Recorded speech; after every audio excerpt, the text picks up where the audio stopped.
I am live. I'm live. Here we go. Oh my God. I have gone through every possible emotion. Oh, is this still not working? Is it black? What's going on here? What's going on here? Why is my camera not on? Is my camera on? Oh dear. Is this still not working?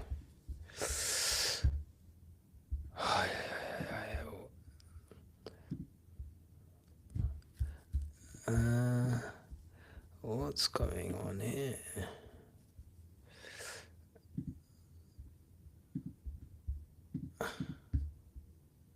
I'm live. It is working. Okay. Okay. Fine. Fine. Fine. Oh my God. What an absolute long out that was. Jeez Louise. I'm back. I'm back online, guys. Oh, technology sucks. Sucks so bad.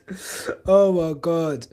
I've gone through all the emotions. My computer literally died on me. I had the black screen of hell.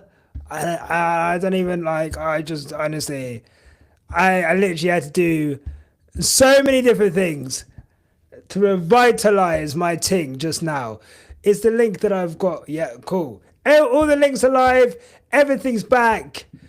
Everything's fine. Big up everyone who is watching. Love you if you're even watching. Oh my God. What a long out. That was so painful trying to get that laptop working again. But we are back. It is working. Everything's fine. I sound okay. I look not that great, but we'll deal with that at another time. That's neither here nor there. We are here for the live streaming of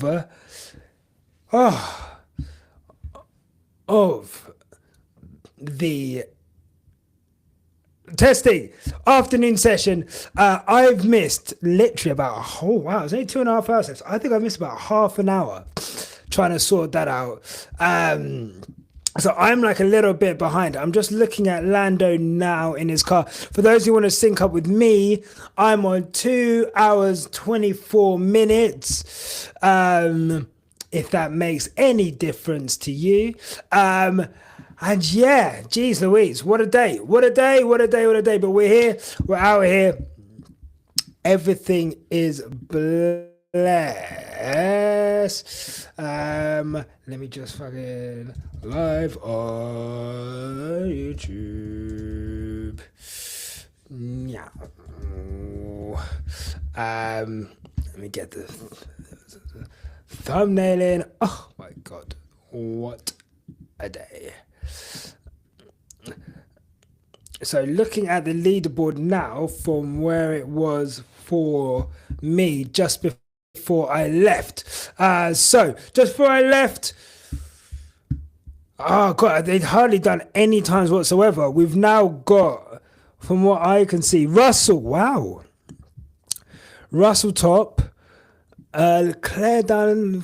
So the time Verstappen done looked pretty good on, and again that's on the hard tire, like, and it looked like he was going for it that lap. I think now is he still on the hard tire? Just waiting for him to go past. Still on the hard tire, so still doing hard tire running. But again, looking at these times, having like, I mean, obviously now we've got more drivers in the mix. In like, we're looking at the two Haas's again. They just seem to be going to their own little run plan. They're not looking like they're going for outright pace in any way whatsoever. But we are looking at a top 10 of, I mean, look, top 10, top 14. I need to separated by a second. And I know times don't matter, but it's just the fact that these cars are just, it's like plug and play.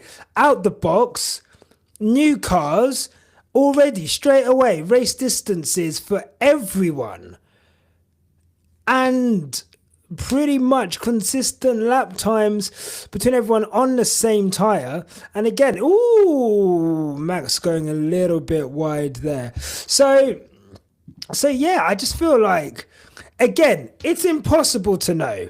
It's impossible to know who is doing well, who's not doing well, who's sandbagging, who's not sandbagging. I must say, I don't want to gas him up too much, but that lap time from Verstappen on the hard tyres did look pretty mighty. I think we're looking at him about to go off on this corner again. And this is, ooh, yeah, just lost him mid-corner a little bit. And I think the thing is with like a lot of these, that's a bit weird. Here we go, George Russell again. Mercedes low to ground through the corner. We're starting to get, ooh, look at that. You know what? And the thing is, we'll see. We will see in terms of, how Mercedes look, it wouldn't be beyond Mercedes to give it welly, given everything that's gone on last season. You've got two drivers looking for a confidence boost. But it did look comfortable for Kimi when I was on his onboard for his lap. Obviously, my computer absolutely crashed out as... No, look, I was going to show you, Mohsin. Look. I've got my honey and lemons. The vape is in the bin. Hopefully you can tell my voice is a lot better. So I had these. No, my computer absolutely crashed out. I had the honestly, like, it was just like a black screen. All I could see was my cursor, and I was like, fuck, like I'm gonna literally have to like get a new computer. I was just for a season. I've just started making content again. I can't believe this has happened. And then literally, I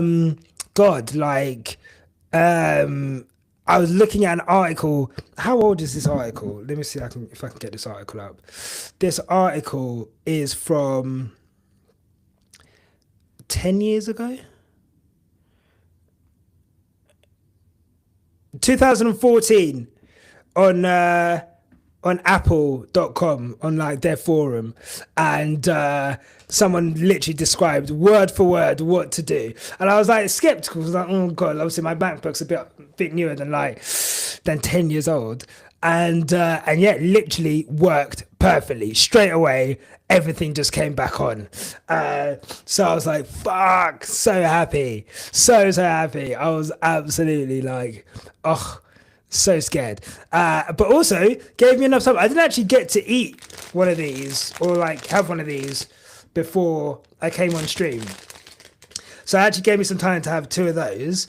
And oh my God, what a difference that has made. I feel like I can talk for hours now. So yeah. Big up you guys for joining back again. Much appreciated. Sorry that I left like that. Honestly, like, that was scary as fuck. Oh my God. John, last corner of Canada is called the Wall of the Champions. T11 of Bahrain is the Gravel of Champions. Yes, it feels like everyone seems to be going off there. I did see Verstappen just go off just now into that. Also, if you are watching, please don't forget to give this video a like. It's a new video, so I need new likes. Sorry to be such a pain and ask, but it is much appreciated. Much appreciated. Right, I've not even got the stream up. Oh my God. Right, here we go. So, we are here on board with Rookie Time, Bortoletto. I think I was reading, he's the first rookie to come up after winning F2 since Mick Schumacher, which is insane. Obviously, Oscar had to wait a bit. Who's the guy from Brazil Um, who is that Aston Martin? Is he not an Aston Martin reserve driver? Wait, no, was that? Am I thinking of someone else? No, there's definitely someone else. Anyway, I think he's still waiting for his chance to come into F1 if he ever gets it. Drogovic, thank you. I knew I wasn't fucking, but is he? He's not Brazilian, is he? Is Drogovic Brazilian? I feel like my knowledge. He is. Oh my god. Yeah. So yeah, he's still waiting for his chance to come in. So yeah, it's just one of those things where we're now like. It's good to see like the youth come through. Great to see young drivers. It will be interesting to see. This is Stroll, obviously. I thought it was Bortoleto. I thought it was a Sauber. Oh my god, I'm so clearly. I was literally like Bortoleto drives for steak, but I was like green car, like so. Djokovic is the Aston Martin reserve driver, and seeing how they've been gunning for Max Verstappen, I don't think he's going to step in that car unless Lance Stroll suddenly decides he does not want to race Formula One cars anymore. I can't see Djokovic getting in that car whatsoever. So yeah, it would be interesting to see for sure. Did testing start? Testing is on now. Testing has been going for an hour and 45 minutes. So yeah, I mean, I missed a massive part of this when my computer went down. So like, has there been any has there been like onboards? Has anyone kind of stood out? I'm looking at this Russell time. Yeah, I don't know. I feel like I don't want to say it too loud. Bahrain is a night, obviously, but I guess just looking at these cars, right? I think it's just like looking at who's comfortable. I think we're looking at a bunch of very reliable cars, but who's comfortable? Who's fighting the cars in the corners? Who's able to get the car pointing to where they need to go? That's what we're looking for. And I think, I don't know. Like I said, there were reports that the McLaren Russell lap was very clean. We're on board. Yeah, I think it was the same for when Antonelli was on board. Like, but we know with Mercedes. We do know with Mercedes. Remember last season, we're like FP1, FP2 champions. I say we. God, still saying we. Ugh. But they were FP1, FP2 champions. But when people started to dial in on the track, when people start figuring out their cars and unlocking more potential, and when Mercedes tried to kind of push beyond that, it's not quite there. They're not always able to kind of take that next step and also, you know, kind of keep that pace up throughout a weekend. So OG says Mercedes did the opposite of Samang. They tested well last year too. Yeah. So, you know, they've got sponsors and everything. I mean, everyone's got sponsors, haven't they? But it would be interesting to see. I must say, though, the onboard for Antonelli, I'm gutted I missed the Russell onboard, but the onboard for Antonelli looked very tidy, if not spectacular. But it didn't look like the handful that the Mercedes car was towards the back end of last year. So, you know, they've had a while to fix that now. I guess you'd hope that they've fixed that. But, yeah, interesting. It is interesting that Russell's on top again, you know. Let's see how that translates. I mean, like, this is just whetting the appetite now, isn't it? I'm almost like, I'm happy with testing now. I just want to get to qualifying. Like, do you know what I mean? Like, that's really like, just want to get to Australia now. And Australia's a completely different circuit to this as well. So we could see, whatever we see this week, it's not like before where we'd go from this race and then straight into Bahrain in a couple of weeks' time. Again, not as representative because the race is at night. This is all quite day testing. Although we might get some dusk sessions in a couple of hours. But yeah, I'll be really interested to see how this translates into Australia, into Melbourne, because they are completely different tracks, which require different things. So, yeah, interesting to see. But let's see with Mercedes. Let's see. Ferrari on board is also considered back wicks on the sideboard. I love those side pods on the Ferrari. I think they're gorgeous.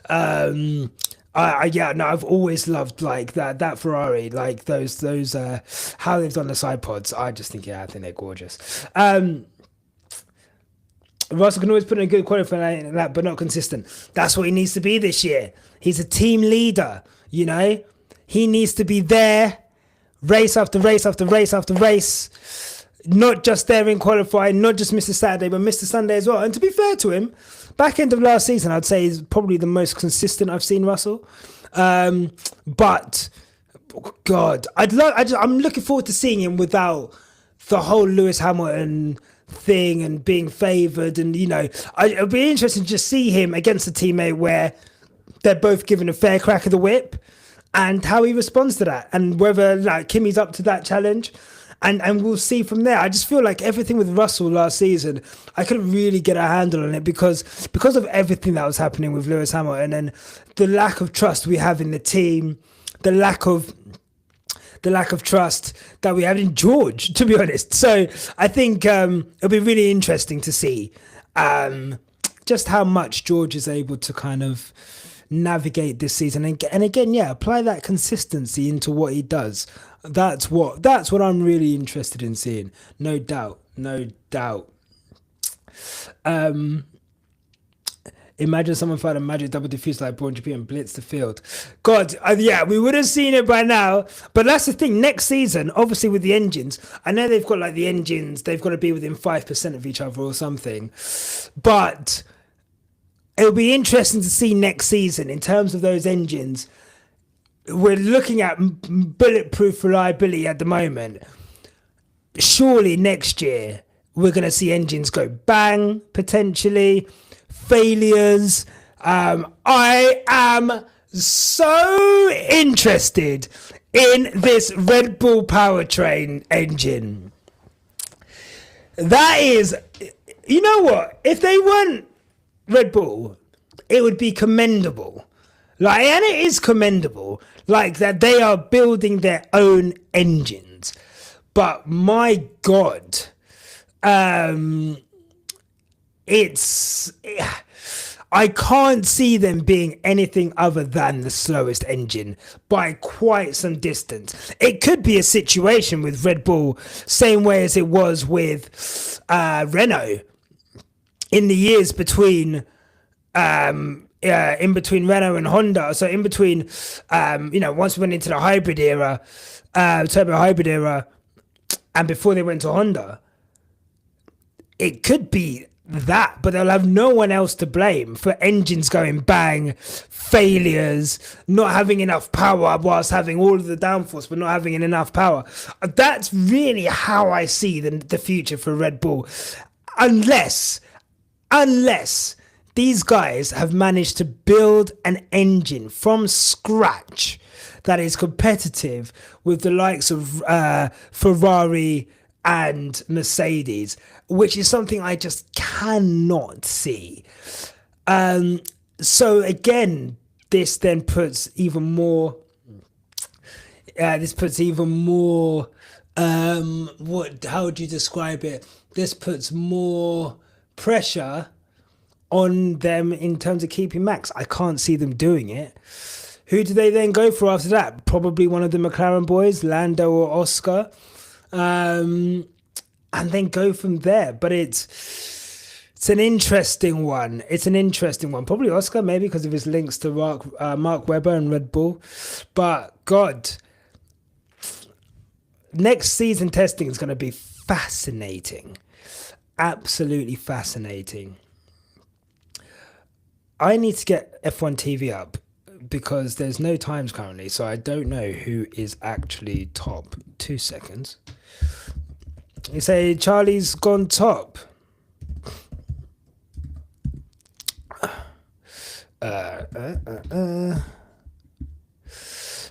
Here we go. Here we go. Here we go. Here we go. Agree and proceed. Whoa. Leclerc's lap, I've just read here, is 0.6 seconds slower than the fastest times of last year's pre-season. So we're already starting to get up to the speeds that we were seeing last year on the first day. And there's still another 2 hours to go. So and also that time was from Leclerc last year. So oof. That is interesting. That is interesting. Oh God, these cars, no matter what they did to try and slow them down, they just always go quicker and quicker and quicker and quicker and quicker. So let's see how it goes. Have I seen a backstage video from F175 on the F1 channel? George can't help himself. No, I've not seen it. I've not seen it. What does he say? What does he say? George is George though, isn't he? Like, George is like, it's almost like I know him. When you know someone, it's hard to get mad at their, how do I describe it? It's hard to get mad at their faults when you know their faults inside out. You know? Right, let me log on to F1 TV so I can get the times up, because trying to do this without the times, I just going off, like, why, like, I just don't get about Sky. Like, why would you just turn on the world feed? Like, why would you just turn the fucking times off? Like, do you know what I mean? Why would you do that? It was just like so unnecessary. Right, let me sort my F1 TV out.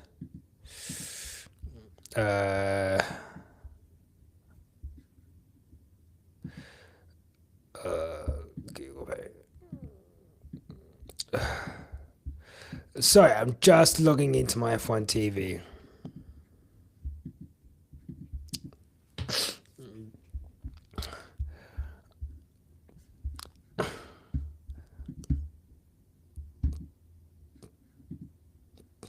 Boom, boom, boom, boom, boom. Where is my... Boom! Finally! Here we go. Right. I mean, look. Look at these lap times completed. 29 laps completed already for Leclerc, which is awesome. Love to see that. 22 laps with Gasly. Is that 30 laps? Sorry. Fucking hell. Going for it. Verstappen, 31 laps already. Who else have we got that's just come out? Stroll's done 20 laps. Sainz 20 laps. Ocon 31 laps already in that Haas, just trundling away. They're easily gonna. They've already done 100 laps today. Ferrari done 100 laps today. Red Bull on 89 laps for the day. Mercedes about to hit that 100 mark pretty soon. So yeah, everyone's just absolutely trucking along on these times right now. The slowest car last year was faster than the dominant 2023 Red Bull.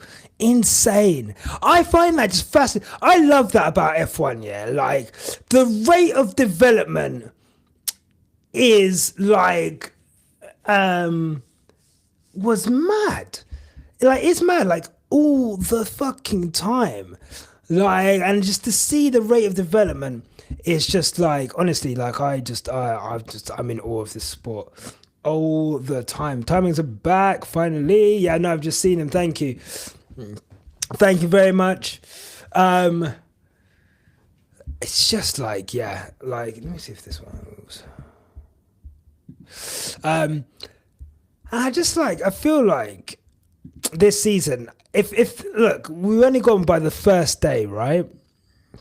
West Ham says last year day one best time was max 1 minute 31.3. So you know, I just feel like this season we're in for a super close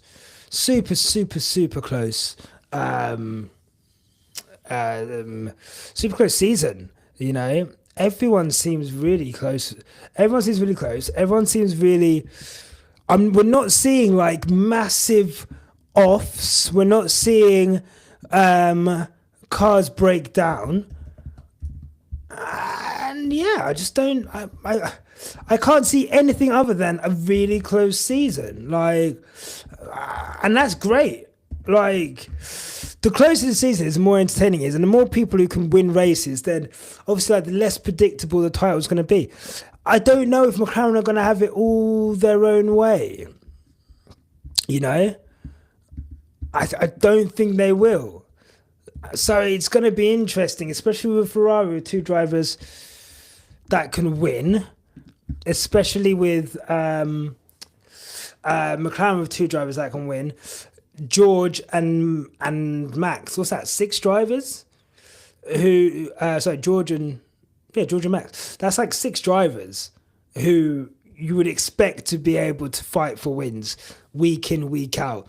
I think it was it 7 drivers last year who won multiple races? Like, insane. Like, that is like any other season, that's a classic. It's just the fact that Red Bull had such a lead from like the first 5 races or so, that it was pretty much impossible to claw it back. That's not going to happen this season. So let's see. I just think, I think we're in for a really good season. Yeah, all the top 40s minus Perez. That was it. I was literally trying to think, like, who was it that didn't win out of top 4 teams? We're putting money on Gasly getting multiple podiums. I was saying before my computer went boop, that it's an opportunity for Gasly to get back to that 2021 form. I think we saw it last year. We saw it towards the end of last year. It's going to need some crazy races for him to get multiple podiums. But he did last year. Did he get more than one podium last year? Obviously, he got Brazil. I don't know if he got more than one last year. Let me know if he did. Cleopatra Rose. I can't wait for Australia. Oh, man, I'm gassed. I can't wait. Like, this is definitely, like, whetting the appetite, 100%. Just seeing how everyone's going round. It's I feel like I just feel like it's gonna be super fucking close. Like, it'll be interesting. Like I said, once the cars have really been driven. But I like praying for the end of this session that they deliver us a soft tire run. Someone, I don't know, they're not going to do it first day.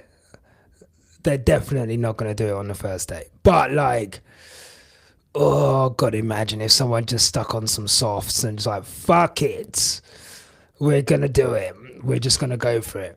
But no, won't expect to see that really and truly until Friday. We'll see. Put my money on Tsunoda outscoring Lawson. God, imagine.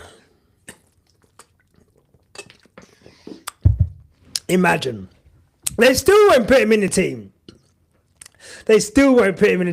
After all that, they still won't put him in that team. So, it's just one of those, really, isn't it? Where you just hope Yuki can get a good run together.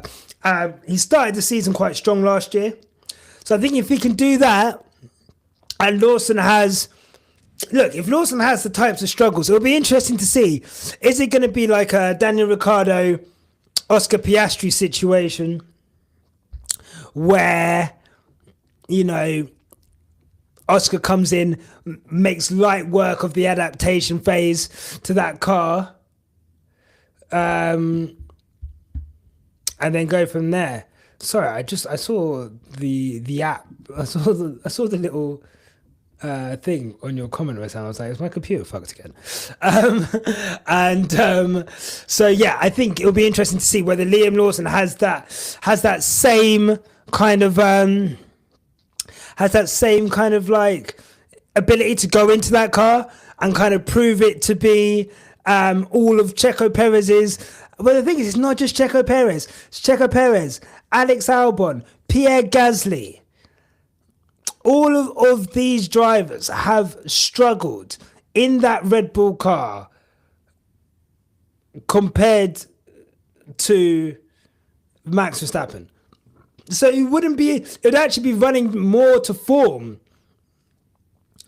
than anything else if Lawson does struggle with the Red Bull. So we'll see. Is a live watch along for Australia on the cards? Yeah, no, definitely, 100%.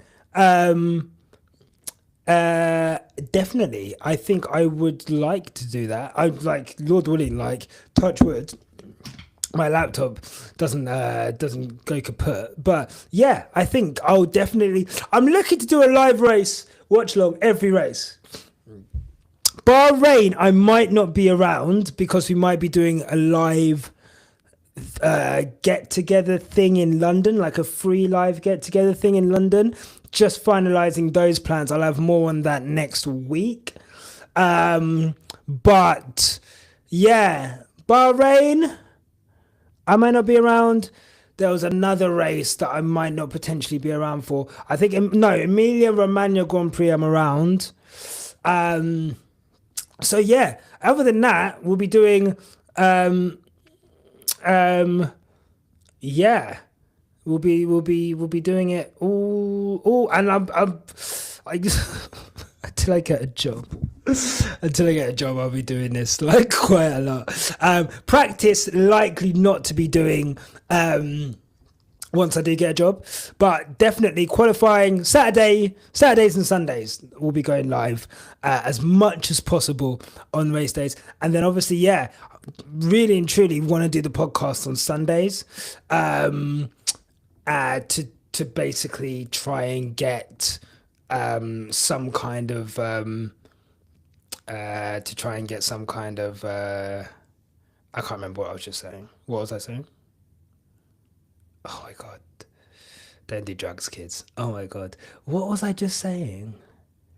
Oh yeah, Sunday, so we can get the podcast up as soon as possible for Mondays. I don't like the podcast coming out on Tuesday. I definitely don't like the podcast coming out late on Tuesday for something that's happened on Sunday. So 100% we'll be doing like the podcast on Sundays as much as possible this year. And then just getting it out as soon as possible. It is hard to support three wets, yeah. Bless them. We'll see. I can't wait for the first wet weather race and like someone going on the wrong tires, like going on slicks when it's definitely not dry enough and all of that. Like, definitely one of my favorite F1 things. But my most favorite F1 thing is when someone goes on the full wets where it's nowhere near full wets. Oh my god. So funny. Cassius Clay, you're the greatest. Why Antonelli is performing far better than Hamilton is also quite unusual for drive that Mercedes car. Well, it's testing one, Cassius, and also it's a different Mercedes car. So I would hope Antonelli is doing better than Lewis was doing in Mercedes last year, because that Mercedes was fucking arse. So let's see, man. I wish nothing but success for Kimi Antonelli. He's a young kid making his way in the sport. I hope he does well. Yeah, not too well, obviously, but yeah, we'll see how it goes. It's a full day, Pericles. It's a full work day. You have been here since early morning. I tuned out, but I'm back again. I know, but when you have no job, you can do whatever the fuck you want. Let me get the gunshots for that. I could do whatever. Now I do what I want. Now I do what I want. Now I do what I want. Now I do what I want.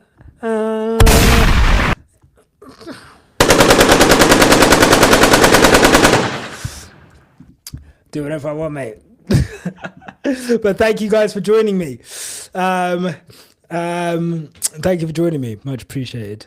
All of you. Whether you've dipped in, dipped out, whether you've been here all day, whether you just got me on in the background. Yeah, what's going on here? Why has everything gone dark, bro? Red flag.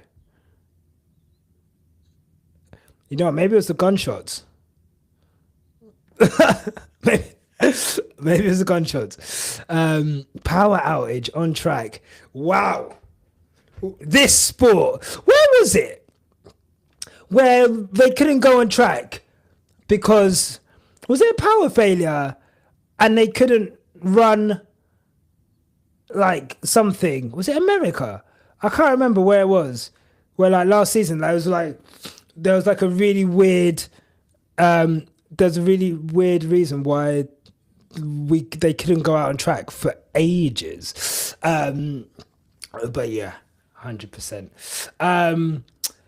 I do need to update the LH doll. I was saying I need more dolls. If anyone sees that, I really want some wrestling characters. I want to get some wrestling characters. I want to get some like some. Maybe I'll try and get some like old Lewis Hamilton stuff to go here. Maybe I'll get like a picture of Tandy or something. like a little picture of me and Tandy like there. I think I'll stick a picture of me and Tandy there. Another picture of me and Tandy there. And then yeah, I'll just need to decorate this whole part. So yeah, 100%. I need to update. I need to just like decorate this. I need to get some art here as well. Oh my god, I've lost like so much art. One day I'll tell the story about what happened to all my shit. But like, I lost so much art. There was like a LH poster I used to have, which. Oh, what's their name? They designed some of our tops and they do like the Team LH art. And it was a picture of him with like 8 championships and I put it in like a gold frame. Oh, and that's gone. I'm so sad. So yeah, no, 100% we'll be replacing that. Right, get that YouTube money to cover those bills. That's the plan, baby. No, but we will be turning on memberships. We will be doing our memberships tomorrow, I think. I need to like sort it all out, but yeah, like we'll be getting all that. But like honestly, I just want to like organically grow the channel. We've got a green flag, so we're back out here, even though they still look like they're in the fucking dark. They're literally still in the dark though. These men have got flashlights, you know. That's so funny. We'll be doing membership, but I just want to grow the channel organically, you know. I think we can. You know, as long as we just fucking keep at it, making content, being consistent. I think that's our biggest problem, which is not consistent. And I think this year I want to be as consistent as possible. So yeah, 100%. When is Tandy coming back? Tandy's gonna be back. You know, Tandy. You know, Tandy, you know, big game players, you know what I mean? We don't bring them out all week, you know, we bring them out when needed. But she's going to be back just before the season starts. I think she was traveling and then she's dealing with some, she's like, yeah, you know what I mean? So Tandy will be back, I think, when we did a season preview on the 10th around the 10th of March. I think she'll be back for that, and then obviously for the post Australia pod. So be interesting to see how she's taken on board everything, and then go from there. But no, yeah, Tandy will definitely be back, and yeah, no, love that girl. What a lady. And in fact, the Ferrari's on top. All he needs is Lewis to get up to speed. Yeah, I think someone mentioned, I don't know if it was you, CBD, that what was I going to say? That yeah, it's going to take maybe a few races. I think it's going to take a few races for sure for him to get up to speed. But let's see. You know, there's still going to be speed there. Oh, is it red flagged again? So yeah, we'll see how it goes. Nepo baby, yeah, no, Tasha and Chris aren't with us. Obviously they're of this earth, but they're not on the channel anymore. Yeah, which sucks. But yeah, onwards and upwards, and I will see. Maybe they'll do their own thing. I'm not sure yet.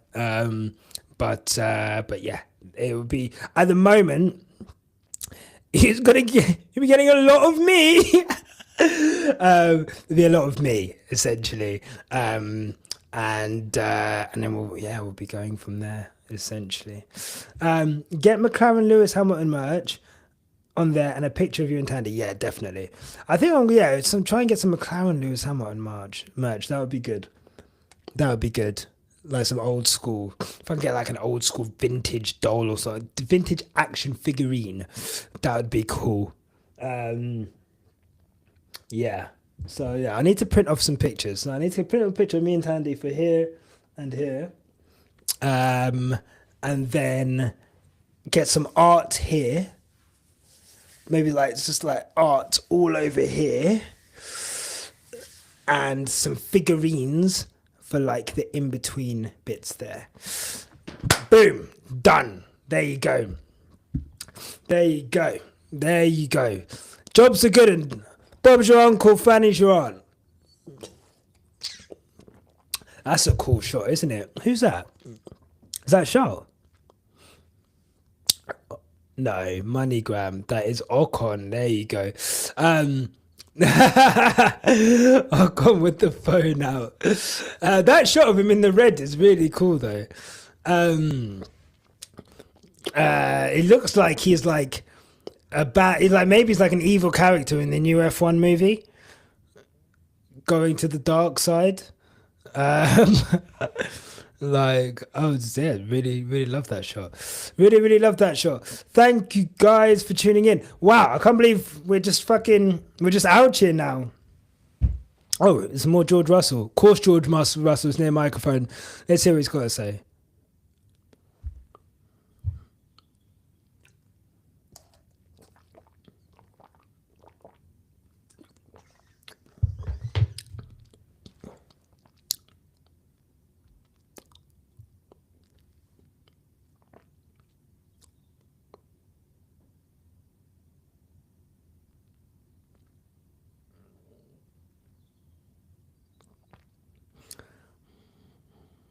Sorry, just listening to George here. He's about to talk about the car.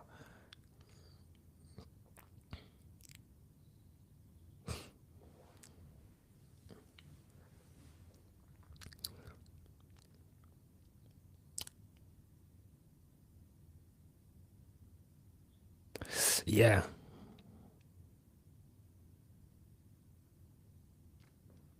Yeah. So yeah, no, Russell being quite honest in terms of he can't help himself, can he? Like he's like, you could just see like the smile on his face. But he's right, he's saying he's essentially like 20 degrees like colder than it would be normally on like a normal Bahrain. So I think like V said, it's unrepresentative of Bahrain in normal kind of like temperatures. So it'll be really interesting to see if these are the issues, because we know with Mercedes, when the track was hot last year, like they just were nowhere near it, which is why FP1, was it not like FP1 they'd be okay, but then FP2 they may not be okay, and then obviously qualifying, whatever. So I think it'll be interesting to see, if this is like, if Mercedes look good because the track temps are quite low, and that's normally where they come alive. You think about Vegas last year, obviously the track temps there were pretty much there. Super cold in Vegas, not super cold, but very cold in Vegas in November, and the Mercedes looked fucking incredible most of the weekend, right? So it'll be interesting to see. It'll be interesting to see if let's say Mercedes carry on in this vein for the next couple of days. Once we do get to Australia, which is obviously going to be absolutely boiling. Then it'll be interesting to see how they fare there. The track is definitely faster now than it was in the morning. Yeah, it's definitely ramped up. We've got some grip on there now. Obviously, maybe everyone's kind of ramping up their their run plans. But yeah, I cannot believe. Yeah, Silverstone, Spa, Vegas, all cool. Yeah, and you could also argue if they'd been a bit braver in Brazil, that he probably could have won in Brazil as well. Obviously, that's the rain, but obviously, I think that was that changing conditions in cool conditions there. So, yeah, I think when it's cool, Mercedes tend to do quite well. And this looks very much like, obviously, like not typical of Bahrain. However, once the sun goes down in Bahrain, obviously it's going to be a lot cooler as well. So we're still, yeah, who knows? Who knows? Once it's Bahrain nighttime, could Mercedes be very comfortable? But it's the first day of testing, guys. First day of testing. Like, I just I don't want to get too excited. However, just saying, Ferrari are quick. So, world title incoming. Everyone knows, world title incoming. Sorry, guys, my nose. I've gone for the moustache, which is great. Looks great. Love that. But it keeps getting my fucking nose. And I've got the sniffles already because it's freezing in Manchester. So it's just not helping. It's like the circle of death on my nose. Like, it's runny because I've got my nose hairs in there, and I've got moustache is getting tickly because it's fucking runny. So anyway, no one needs to know all of that. Delulu for Lulu. Delulu for Lulu whilst wearing Lulu, apparently, is the way forward. That's what we're going to be doing. I wonder how long this track is going to be incapable of being run on. Like, this has been a while. Like, how do you get the fucking Lecky back on, bruv? Who's like, where's the backup generator and them things there? Like, how long does that take? This feels like a, what do you call it? Like an Ocean's 13 plot. Like, it feels like someone's turned the power off and like they're distracting everyone somewhere else, and then like they're robbing someone like in the paddock whilst all of this is going on. Maybe this is the fucking F1 movie sequel, changing a fuse, yeah. One big old fuse that they need to change there. I mean, Bortoletta's getting out of the car. He's yeah. He looks like a very happy chappy. Every time I've seen an interview with him, seems really quite buoyant and quite happy and quite like cheeky chappy. I quite like him. I like drivers with personality. I like all these shots of Bahrain as well now that we're getting. I just don't know when we're going to get back to racing. Like, this could be like a Spa situation, guys. Like, we could just be... Yeah, yes, John. Aston Martin got James Bond sitting in the Ferrari design papers. Exactly. We're gonna read about the great heist, the great Bahrain testing heist. In a few months' time, like, it's all gonna come out, and it's just gonna be hectic. Here we are, Pierre Gasly. Why has everyone in Alpine cut their hair as well? What's up with that? Are they driving for Ron Dennis? Like, what's going on here, bro? Like, so I'm just listening to Pierre.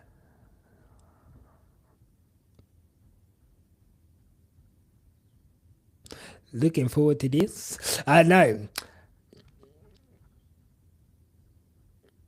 Yeah, they won't look as bad as last year. And like, and the thing is with Alpine, like we said earlier, like Ollie X has got them on a pretty good trajectory. I'd be very surprised if they don't kind of continue that. I'm not saying it's going to be as dramatic as it was between, let's say, Bahrain last year and where they were, getting podiums in Brazil, but definitely should be an element of them getting better and getting more consistent. And I think Gasly now, yeah, like they said earlier on the screen, like he's a team leader there now, and like he's got to deliver. Why are we seeing so much George Russell? Like Mercedes doing payola to F1 TV or something. Like, why am I seeing so much George Russell on my screen? Like, this is insane. I'm seeing two George Russell faces on my screen right now. To be fair, everyone else is in the dark, aren't they? Like, it's quite hard to get pictures of people when they're in the dark. CBD says, if Ferrari get a good number of laps in, this would be a good day for Lewis and Charles. Yeah, I want to sit back. Can I sit back? Oh, God. Oh, yeah.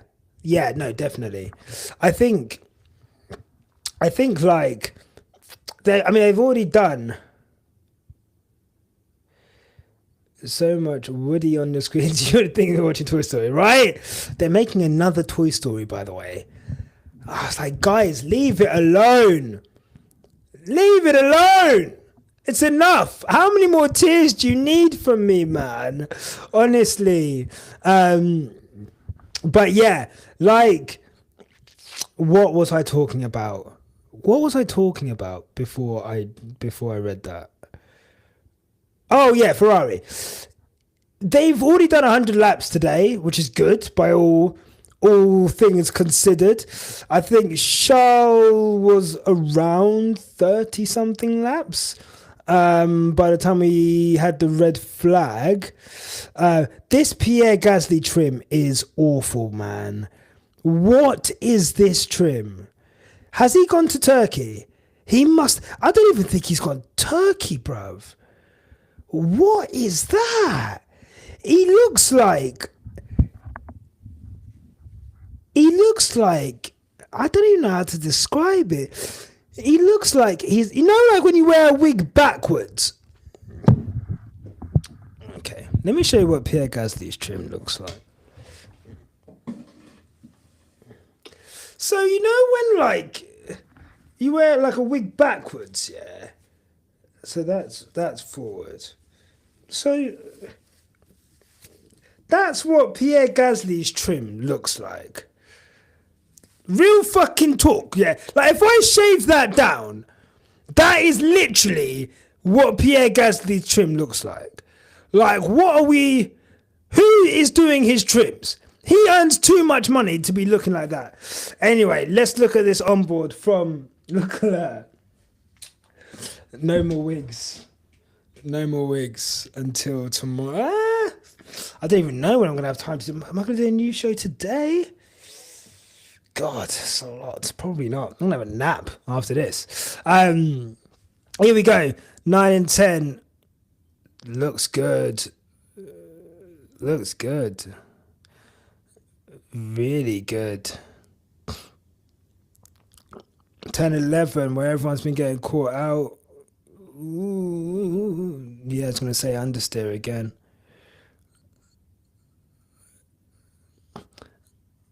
Right, into the last couple corners.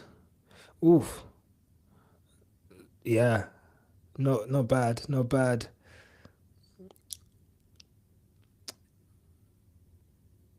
Oh, that's good. Oh, again, a little bit of understeer. Yeah. I mean, that car looks good. That car, like, for me, like, I'm happy if it looks good in Charles's hands as well, because like that's probably the level Lewis is going to have to try and reach um, this season. But yeah, that car looked really compliant. I was like quite happy with that. Um, like, yeah, it was a good looking lap. Really good looking lap.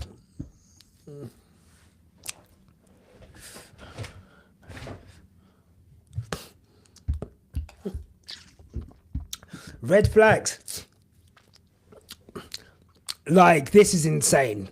I don't know if I want to see like the Bahrain. You know what this looks like? It looks like a little save screen. Save screen on like a racing game, and it'll just like pan across like tracks, different tracks. Like that's what this looks like. Oh, let's listen to Oscar Piastri.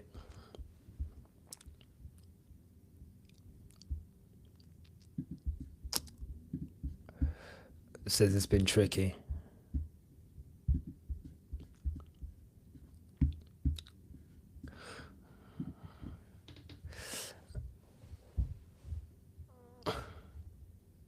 Oscar's hairline is mad. Like this hairline is insane.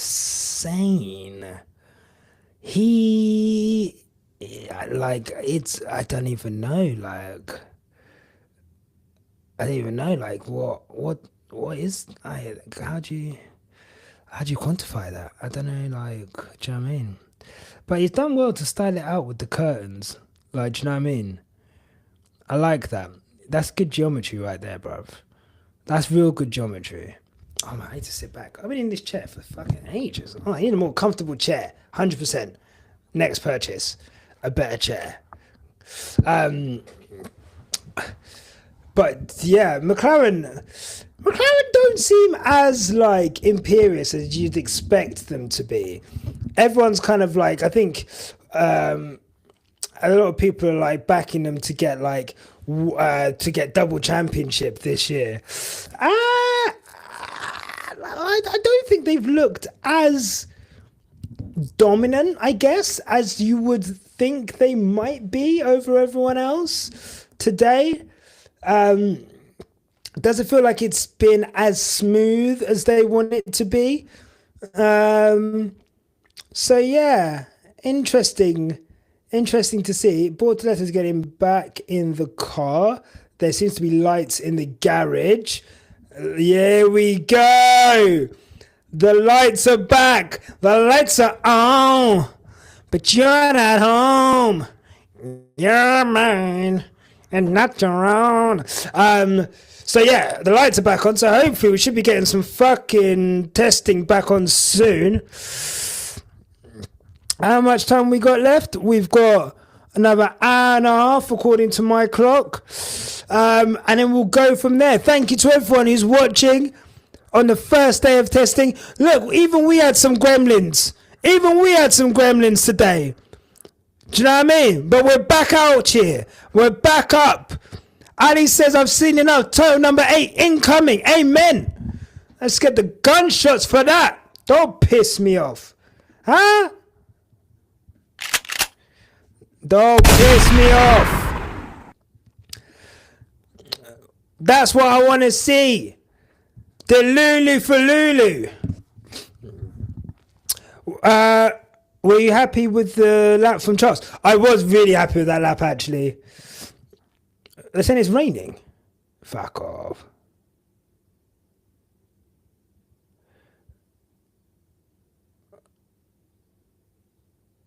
Maybe it's on George Russell's visor. There you go. There you go. Look at us. What a bunch of geeks we are with these references. Yes. I was happy with it. It looked very compliant. A little bit of understeer. But I think that's what we saw with Lewis. But we saw it to less degree with Charles. Probably got a better handle on the car. So I think that's good.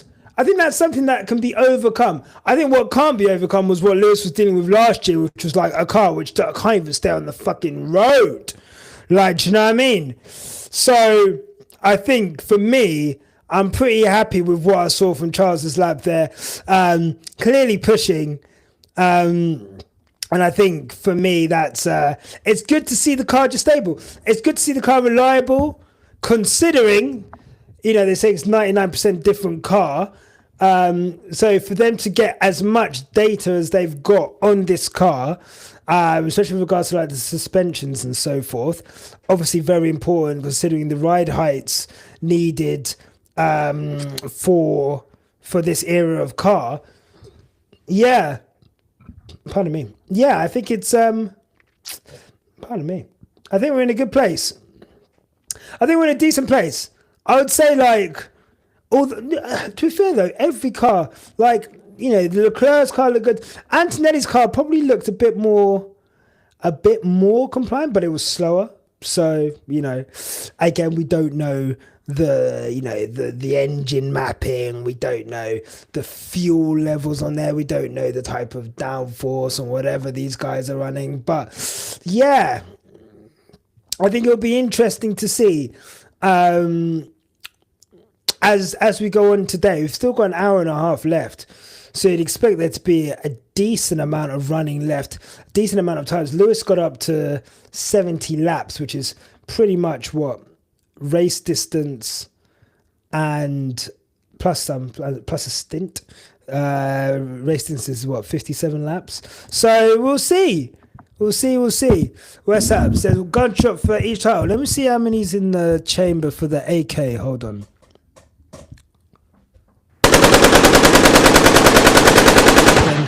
Plenty title soon come. Don't watch that. Do not watch that. So yeah, interesting to see that Ferrari lap time, and then we'll go from there. Here we go. Let's listen to Zach Brown.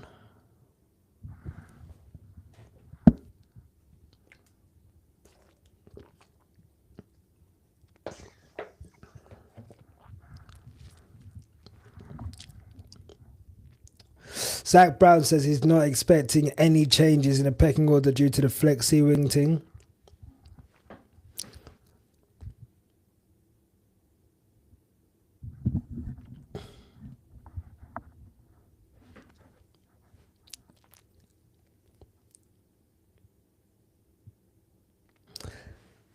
Christian not happy about the timing of these flexi wings.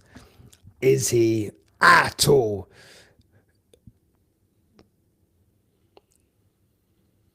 Not happy at all. So they're just talking about what it might do to the order. Oh, right. So we've still not got all the lights on. Jesus Christ. I thought everything was good to go. We were literally looking at the fucking garages. Everything was fine. And it's not.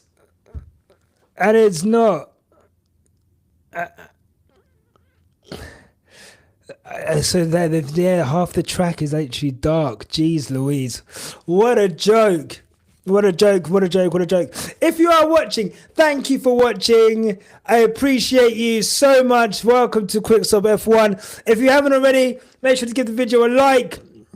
If you haven't already, much appreciated. Thank you for all the subscribers. We've gained like 250 subscribers this past week. We've gained like 250 subscribers. Like, that's so good. We're now at 5,252, which is awesome. My aim is to try and get to 5,300 by the end of the week. So yeah, just gonna be pumping out all the content that we can. And then yeah, and then we're into the new season. So look, thank you so much to everyone who's online watching, whether you're skiving work, whether you got this on in the background, whether you're studying, whether you're just chilling. Welcome, enjoy. How are we feeling about the new season coming up? How are you feeling about testing now it's here? It's insane that I think it's like for us, watching testing is like standard. It's like something we even look forward to. It's something in the diary. Like, do you know what I mean? Like, we are literally like watching testing. But you have to understand, like, this is like a quite like dedicated method of following the sport, right? Like, it's not. I know people who like Formula One never watch testing. Some of them don't even watch practice. Like don't really give a fuck about practice. Like they'll kind of lock in. They might watch FP3, but other than that, like straight in qualifying, straight in race. Like that's how they follow the sport. Some people, I mean, the people who don't even watch qualifying, I mean, that's crazy. It's literally like the most fun part of most Grand Prix weekends. But yeah, like we're dedicated people right now, sitting here through a red flag during testing. Like on a Wednesday afternoon, Wednesday the 26th of February. Here we are watching a live stream just showing us random parts of the circuit. Like this is so dry. What are we doing? Look what we give to this sport, for fuck's sake. CBD, so glad to be watching Testing with the Quickstop family. Thank you for watching it with me, man. This is the first time I've ever watched testing with anyone. Like normally I'm just on my own, working from home, kind of like half working, half watching and testing. Like, so now this is like the first time I've had to like really lock in and watch testing. And it's crazy because you want to like, God, you want to like, oh, is it green now? No.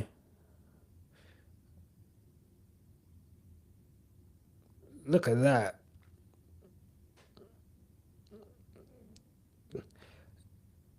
Is that green strap under the timing? Does that mean that it's green? But like not all of the lights are on. I'm not sure what's going on here, bruv. Driving a Horner barbecue. Yeah. Can we talk about the Horner barbecue? No, let's fucking talk about this. Real fucking talk, yeah. That is insane. First and foremost, the piece of kit that it's got. You know, actually, let's find out how much that kit is, because that is not a cheap barbecue. What barbecue does Christian Horner have? I know someone's got the answer to this.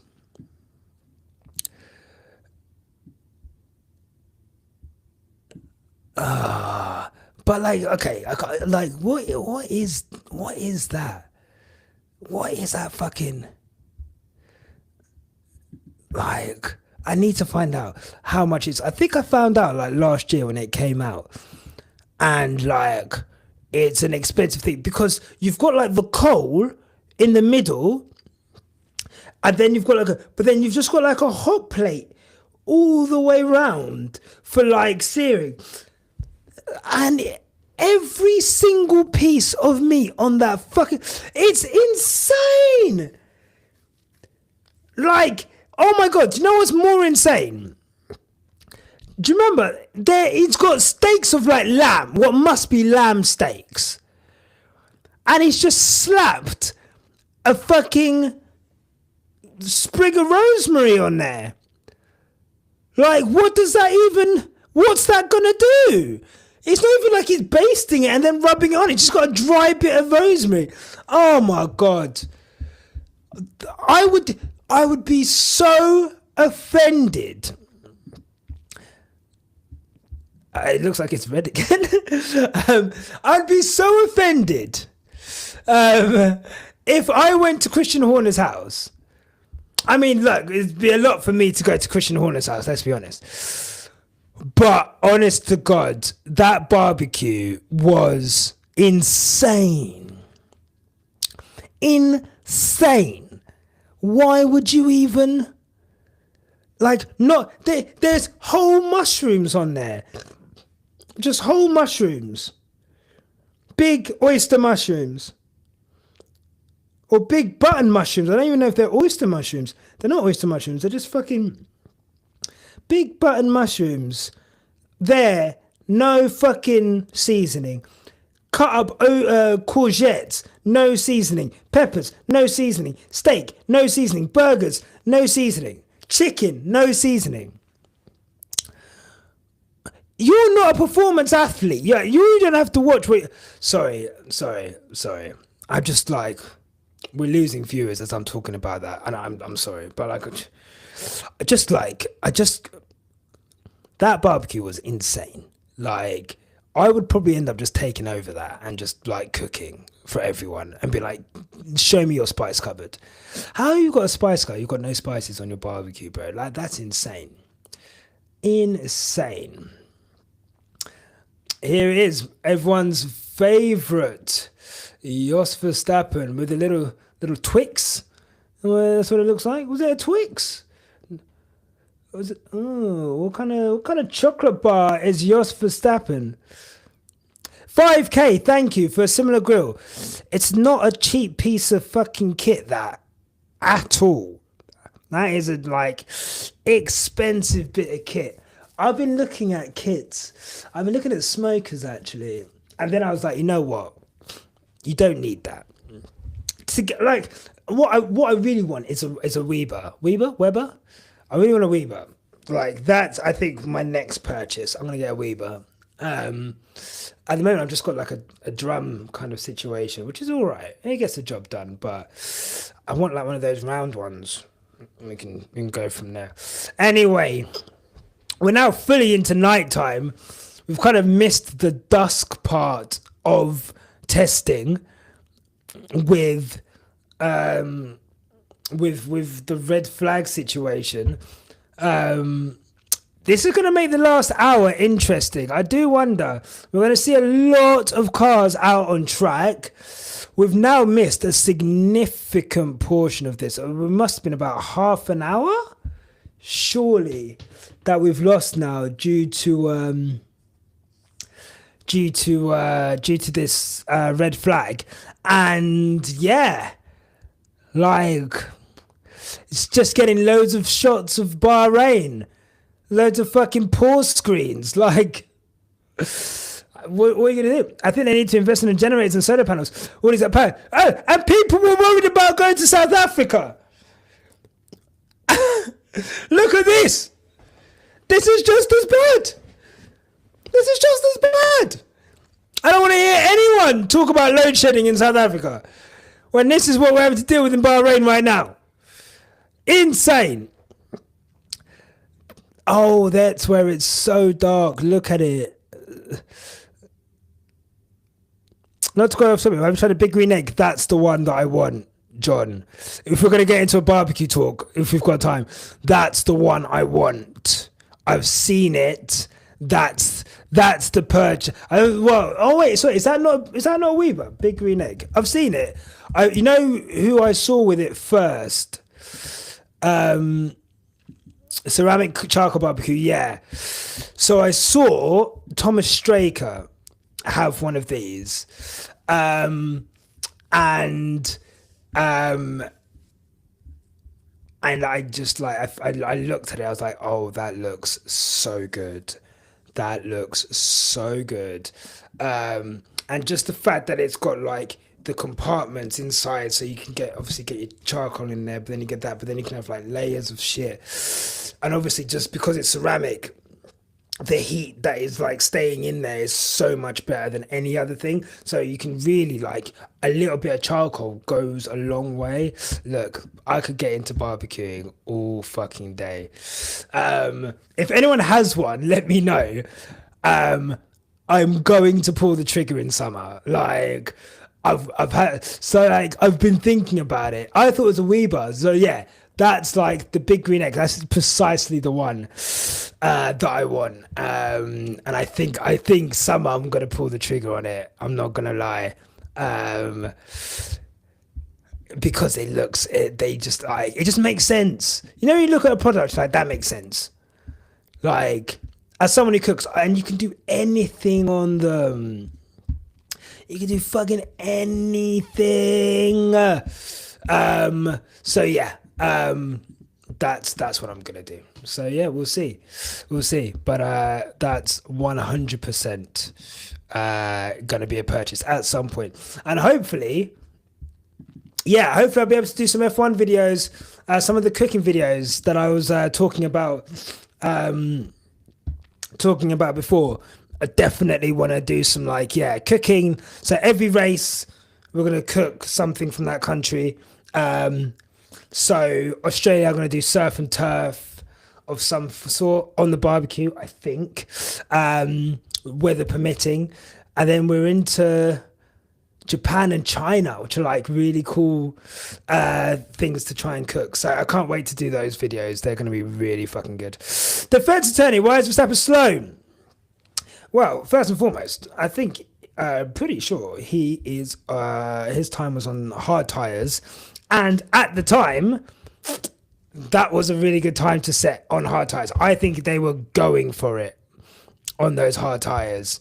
And I don't think Verstappen's gone on to mediums today. I mean, obviously, I went offline for a little bit, but yeah, I think it is. I think it's a pretty good time for Verstappen, all things considered. So yeah, let's see if it's something that they're able to build on over the weekend. But if I was a Red Bull fan, I'd be quietly confident with what I saw with that lap. Looked pretty good, and the fact that on hard tires, he's not totally off it compared to people on softs. Here we go. Talking about the Ferrari versus Mercedes. Oh, here we go.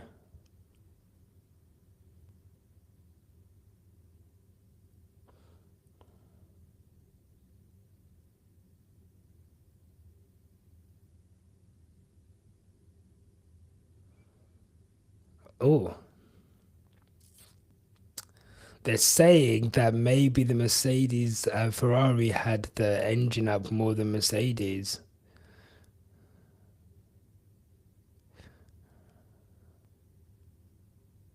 So I'm just reading this telemetry that they've got on the screen. Um, so I'll try and describe what I'm seeing. Oh, I guess you guys can see it as well. The thing is, can Red Bull not hold themselves to shit? Let Lewis have a go this time. I think Ham will eat Lando. Well, Lando Norris is a funny one, isn't it? Lando Norris, because I think Lando Norris has all the talent in the world. I think he is one of the fastest drivers on the grid. Or maybe just got the fuel flow trick. Oh yeah, yeah, right. Classic Ferrari. Um,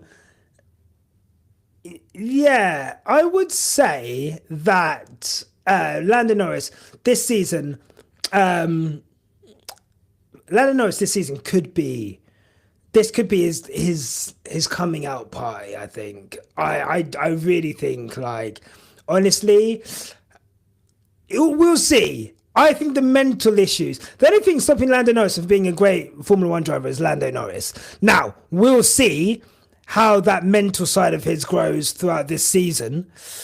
But you would hope the experience from last season, coupled with the pain of losing out, would mean that he steps up his game in that respect this season. You'd hope McLaren would be better at some of the things that they were bad at last season. But those are all hopes. Charles Leclerc, we were still saying for a while, you'd hope Charles Leclerc isn't doesn't make stupid mistakes anymore. Still has a silly mistake in him. Still has a bozo gene in him every now and then. Yeah. So we'll see. We'll see. But yeah, look. If Ferrari are good, that means Charles and Lewis are going to be up there. I think Lewis's race pace is unmatched by anyone on the grid. When the car is like on it, I think we've seen time and time again. Obviously, between him and Verstappen, I just think on race pace, Lewis has it. But for now, Lando's up there. Lando's up there. And I think we've seen like drivers who had dominant wins last year. I would say like Verstappen, obviously. I would say Lewis in Belgium would have been if George just had like a normal strategy. And, unfortunately, like, that strategy didn't work and it was never going to work. So, there's such an anomaly. And then Lando, Max, Lando, and Lewis, like the three drivers I think who had really dominant wins. So I think we'll see next season. I think we'll see. I do wonder about the engine turned up thing that Julian just said. Ali saying, Sam Collins saying Ferrari didn't have the engine turned up. Yeah, I mean, it would be weird for all Mercedes. I mean, look, for all Mercedes engines to be running exactly the same engine spec, like the exact same engine plan. I don't know. Maybe I don't know, but I think Ferrari just have a quick end. Ferrari were difficult to overtake in a straight line last year, if I'm not incorrect. The amount of times that Mercedes cruised up to the back of Leclerc or the back of Sainz and then were just not able to get the job done, if I'm not incorrect. So yeah, I don't know. I guess we'll see in terms of whether or not Ferrari do have their engines turned up, but we'll see. I'm not quite sure on that either. Nidus Black, I could be wrong, but Mercedes might have cooked this season. You know what? I'm not gonna say anything in it. Like, I'm not saying nothing, but I'm not lying to you, bruv. Like, again, we'll see. I want to see how the car is in warmer temperatures. So hopefully this year, so hopefully this week it kind of goes up and up. We'll see how that goes, but I'm not sure. The car looks good, but Mercedes have flattered to deceive. Again, in testing before, they flattered to deceive. In practice before, So yeah, I'm not 100% sold on Mercedes yet. I'm not gonna lie, but it does look better than the end of last season. But the bar is in fucking hell with that, isn't it? So can't really say either way. Like, that is definitely going to be a thing that they're going to be better. John, remember when Lando was bouncing off the walls in Singapore? I don't know if he has the metronomic pace Max and Lewis have. Good point. Very good point. Lando really could have DNF'd him in Singapore multiple times. Like, that's insane, the way he was driving that car with the gap that he had. He just did not need to be driving it that fast. So, yeah, really good point, John. Yeah, I mean, maybe that metronomic pace comes with time, and again, maybe that's something he'll develop with this car. But I struggle to see past. I'm interested to see Ferrari first 5 races and whether there's going to be that consistency of no matter, because there was a period where no matter which track it was, Ferrari looked like they had, I think beginning of 22, I think at the start of some seasons, you'll look at Ferrari and be like, no matter what the track is, they seem relatively fast at each track. They have quite a wide operating window. If they can maintain that over the course of a season, I think Charles, this season, look, I love Lewis and Delulu for Lulu 100%. I do think he has what it takes to win the title. It's about how quickly can Lewis adapt to that Ferrari. That really is it.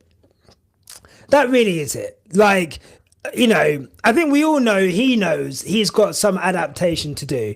I think the good thing is that it's a car which hopefully is not that hard to adapt to. If I remember correctly, I don't remember Carlos Sainz being massively off it when he jumped over to Ferrari, and he adapted quite well. I would expect Lewis Hamilton to have a similar adaptation period. given the quality of the team and the quality of the car. So for me, I feel as if Lewis Hamilton at Ferrari, any title chances, if the car, let's say the car is quick enough, obviously we're not going by what we've seen in testing right now, who knows, like anything, really and truly, but that car did look pretty compliant.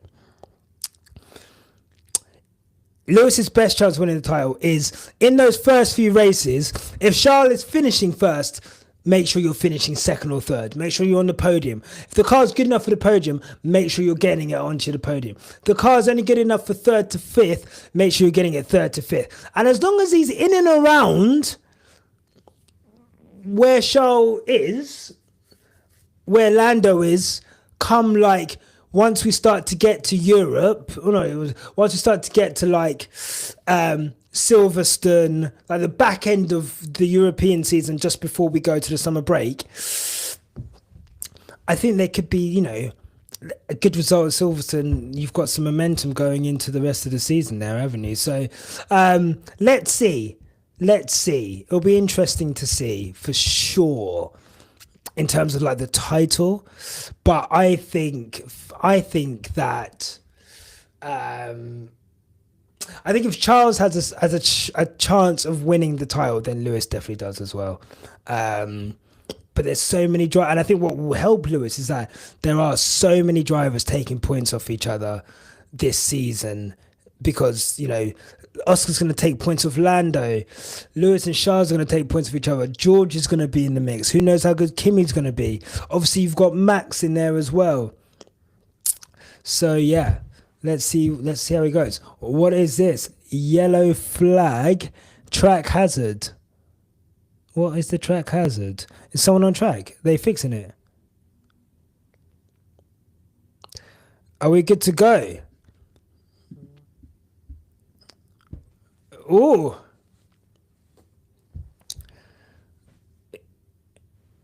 here we go. Maybe we're about to get some track action. Here we go. Every testing they predict engines to be turned up and are off. Yeah, like every year it's always like, they've got the engines turned up, they got the party mode on, and it's like, have they? So you just don't know. Really and truly, until we get to, oh god, sorry, I need to get a pillow for tomorrow. I need to get a pillow for this seat, because like I feel like I've not got enough cheeks to just be sitting all day. Like I feel like I'm just like directly on bone right now. But yeah, we'll see about how this testing form translates into real life, because especially now we've got less and less time. We're gonna have less than an hour if we do go live. What does that mean? People's run plans, are they gonna, do they just stick to it? I mean, I guess like an hour, you can still get a good 30 laps in at least. So yeah, we should. Oh my god, sorry. We should be like definitely at a situation where, we just got the safety car out on track. So is he just testing out like the lights and that, seeing if it's too dark and that? What's going on here, bruv?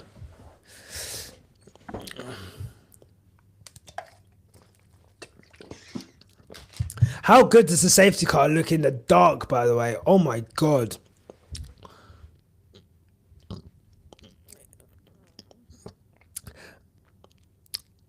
Yeah.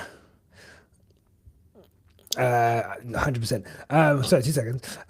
Mercedes needs to be quick. They're losing sponsors. Yeah, 100%. Speed and consistency. That's all Lewis needs. Speed and consistency. Just got to be like, and that's it. Consistency. And the thing is, he'll get that from the car. If Lewis can get consistency from the car, then he'll be able to put those building blocks and those foundations on top of that. again and again and again and again, race after race, session after session. What he didn't have at Mercedes was that for the last 3 years, really and truly, there's been really shaky foundations. There've been really shaky kind of like ways of like them setting up the car, and he's not really been able to get that handle on the car that he wants to get. And I just think for him, that's going to be super, super, super, super important. And I hopefully he does get that. And then we'll see from there. But we've got less than an hour today. And this does not look good. I'm not going to lie to you. I expected them to have the lights on by now. I feel like this is like, I don't know, like 56 minutes. Let's see if they have anything hopefully we can get at least like 45 minutes like running, so get like a decent session in. But let's see. Is that a Mercedes? It's Mercedes, isn't it? Was it the Aston Martin? I know that's nothing. I don't know anything about cars. I know that's really bad. It's really bad. I know, but I don't really care about cars as such. I love Formula One though. I absolutely love Formula One. So yeah, that's that. SD Bestie in the garage. God. Yeah, like this is, I told you, man, when the lights went up, I was like, this could be a spa situation, like we could be last few lights are turning on now. Here we go. Gunshot for that. Huh? The lights are back. Don't piss me off.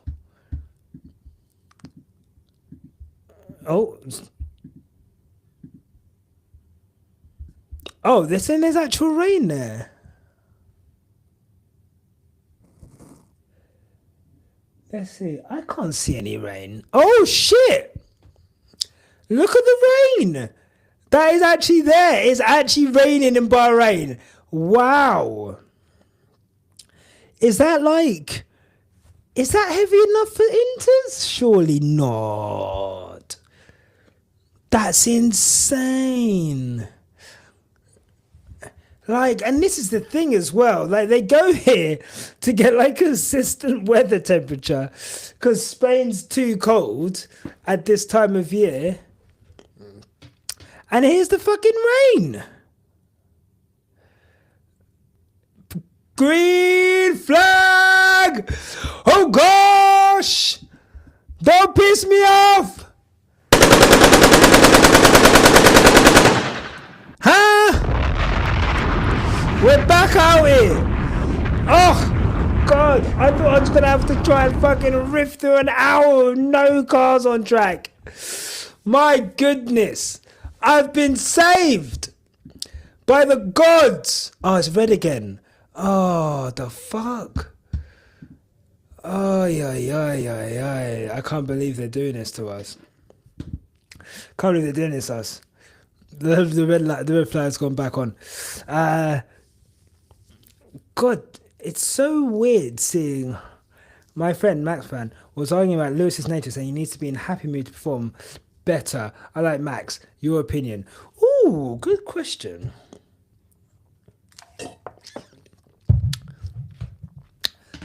Good question. I think that Max fans grossly overestimate Max Verstappen's ability to handle pressure. So what I will say is this. I think Lewis Hamilton is much more vocal about his mental health, and he's much more vocal about how he handles his mental health. And I think we saw last year, I don't think it was a case of Lewis Hamilton being sad, per se, and then not performing, but we definitely saw what was like this. Arsene Wenger had an incredible quote about confidence, and he said confidence goes up via the stairs and down via the escalator. All of that to say, the building blocks of building confidence take some time, but you can lose confidence very quickly. And I think Lewis Hamilton, with everything that was going on in Mercedes, because if we look really carefully, we might have seen one of Lewis Hamilton's best years ever in 2023. That car was dog shit. And he was consistently putting that car on the podium. To put that Mercedes in third place, considering the relative pace of like the Ferraris, and obviously Red Bull, McLaren here and there. I don't think that's a driver when you're looking at him like, oh, if he's sad or if he's not happy with the car, then he can't perform. When he basically overcame all of the glitches and all of the ridiculous shit that was on the I want to say 14? 2023 was insane, Alexandra. So I don't really agree with that. But I will say that what we saw last season was Lewis losing confidence in the car, losing some confidence in himself. And I think the environment he was in meant that it didn't come down on the escalator, that it came down in the lift. It came down in a lift which had the wires cut and it just fucking plummeted. Now let's talk about Max. Because I started this by saying I think Max fans grossly overestimate his ability to handle pressure. Performing is not just performing when you have the fastest car. Performing is performing when your car is not the best car. What I will say about Max is, if it's just a case of driving the car as quick as possible, I think there's less things that affect him and that he will maximize the results of that car. We saw in 2021, I think he didn't finish outside the top 2. Is that the correct stat? Unless, other than the time he finished outside the top 2 once. So like, other than Hungary and the DNFs, like he was like top 2, basically, like every other race. Like that's insane. So, green track. Is it still red? It's green track. We're good. Yes. With Max, so I do kind of agree that less, but what I will say is when the pressure is on, when men are firing at you from all angles,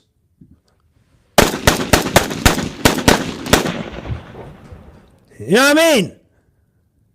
Bombs. You don't even know what I won. You could be in shotties. I think Max struggles under pressure when defending. And I think we've seen it time and time again, and even attacking as well. I think we've seen it time and time and time again.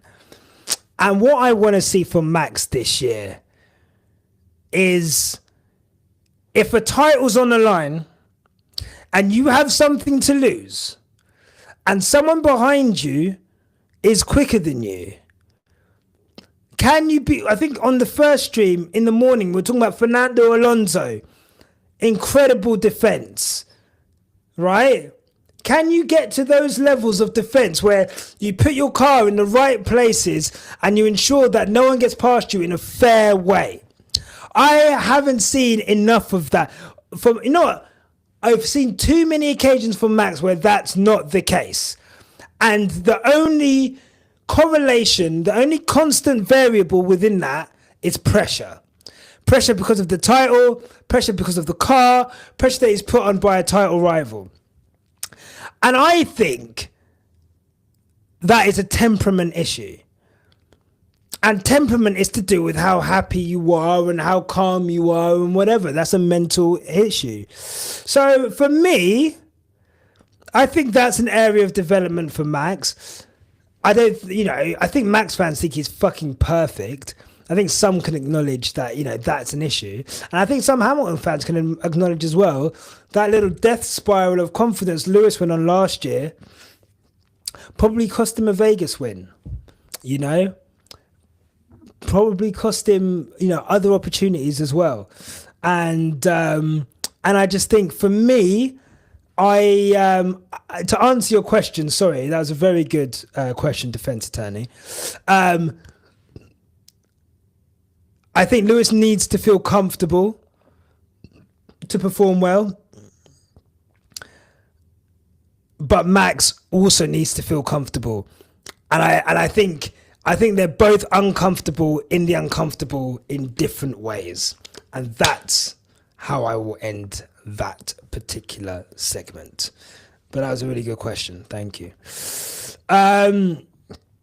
Lewis did what Max did last year in 23. Yeah, just maximizing results. He's there or thereabouts every race, maximizing results. If it means he's finishing 5th, 6th, fine. If he's getting onto the podium, fine. I've actually got more respect for Max last season than I ever did in 23, to be honest. Like, it's easy riding around in a fucking rocket ship that can get you from 15th to 1st in 3-4 laps. What is harder is taking a car that's not good and taking the team to the driver's title with races to spare. I mean, that was the pathetic thing for McLaren. Like, it didn't even go down to Abu Dhabi. Like, that's pathetic. And that's as much on McLaren as it is on Max's greatness, to be honest.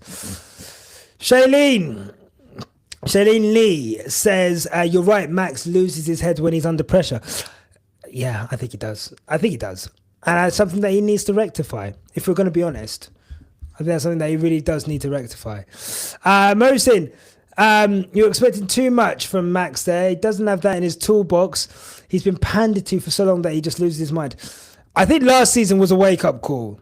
Well, you'd hope it's a wake-up call. He's taking it as like a vendetta against him, which obviously I don't think it is. But I think he should take heed from the fact that they're going to be on him this year. Like, they are going to be on man about his behavior on track. And yeah, this is what happens when you're a multiple world champion. You've got a target on your back in more ways than one. And I think Max struggles with the increased scrutiny that's on him as a result of being, the one that everyone wants to beat. And, you can't still race the same way you did when you were 17, 18. Like, those days are over, bro. Like, relax. But we'll see. Even in sim racing, he loses his head and crashes into other gamers when frustrated. God. That is, that was a bit mad. Like, I've just seen another one he done the other day. He's such a funny character, isn't he? Because he's like, oh, I don't care, and then he'll just switch, and he'll just have like the biggest fucking bozo moment, and you're just like, oh my god, bro, you're supposed to be like world champion. What's going on here, man? Like, it's insane. He always does it. I never understand why he why he does that. But that's that's Max, isn't it? That is Max. Honestly, I didn't like his driving before last year. I have liked his personality much more since the beginning, but that Brazil definitely earned my respect. Brazil was good.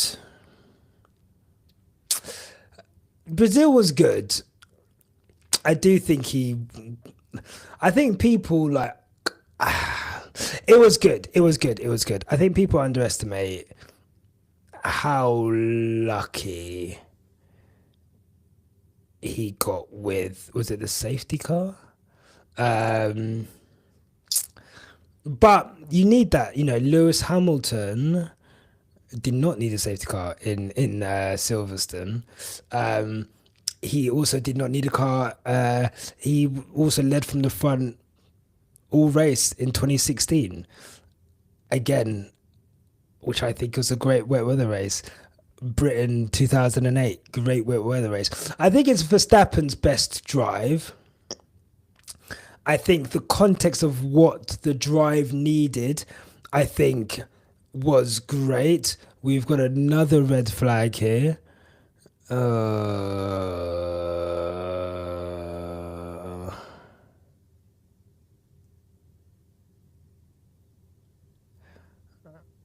Is it red?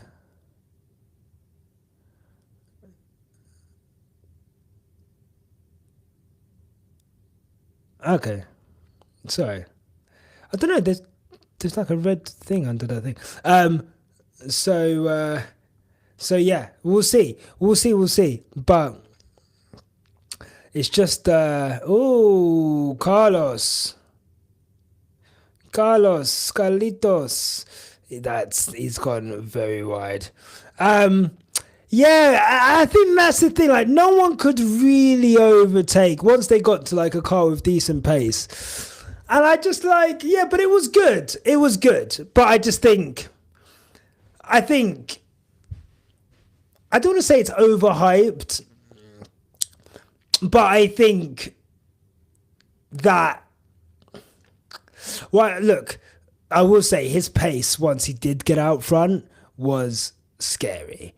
Like, that for me was like, obviously he had clear air, but like Ocon wasn't pulling away like that. Like, Max pulled away. Now, obviously, he was pulling away from a fucking Alpine. So, but, you know, it was just like, it was impossible to overtake that race once you got up to someone decent. So, you know, he did well. He did well, like, to make the places he made up, and then to the strategy that he had, and like, it was good. But, yeah, for me, you know, some of these like greatest drives of all time shouts that I'm hearing, I think, like, relax. Good afternoon. It's so difficult to find you in my feeds. YouTube tricks. Had to go to subscriptions. Glad to be here. Glad to hear your voice. Yeah, put the vape away. Put that down, Nash. Like, honestly. And also we've got the honey and lemons. So yeah, voice, feeling, and sounding a lot better. So yeah, no, thank you very much appreciated. And also, yeah, like, you should be hiding my shit, bro. I need to figure out like a way. I need to figure out a way of yeah, just like boosting us. But I think the more people watch us, the more we do this, then the more we'll be like, the more we'll get known, and we'll show up on people's feeds, and we'll go from there basically. But yeah, it's yeah, glad to have you here, Teddy. My dog is called Teddy, actually. He's around somewhere. He's about somewhere. Do you think if Lewis drops his PR line, not the charitable thing, he'll be much more likable? Because there's no, fuck that. I don't get this like Lewis PR thing. Like, I think people use that as a stick to beat Lewis. You have to remember, when Lewis was like, people were like, oh, Lewis was so much more likable back in the day. Everyone hated him. Like, he got so much negative press all the time for speaking his mind, for saying things that he shouldn't say. So, of course he's going to retreat. And of course every line's going to be like a PR line, because everything that he says gets scrutinized and analyzed to like the nth degree, for good and for bad. So, yeah, no, I like this version of Lewis. Like, and also, like, he's a brand now. Like, Lewis Hamilton is like bigger than Formula One. He's got a production company which is helping to produce the Formula One movie. He's basically a, what do you call it, an investor. He owns a little bit. His consortium owns a little bit of the Denver Broncos. Obviously, we've got the burger company. I can't remember what it's called. Oh, that's wide from. I can't remember who that is. Got the burger company. Obviously, we've got the fashion. He's got so many stakeholders that Neat Burger, thank you. He can't crash out. He can't say stupid things. And obviously, he very much cares about his charitable causes. I think I read somewhere Lewis Hamilton is the most charitable sports person in the UK. Maybe most charitable person as well. Part owner of W magazine. I didn't know that. I did not know that. So, for me, it should be celebrated. It should be celebrated that he is charitable. It should be celebrated that we have this person in our sport. I think people aren't going to realize. I don't think people are going to realize. And look, we can always respectfully disagree, defense attorney. I don't think people realize, like, once Lewis leaves, like, he is, like, the hole that's going to leave in F1.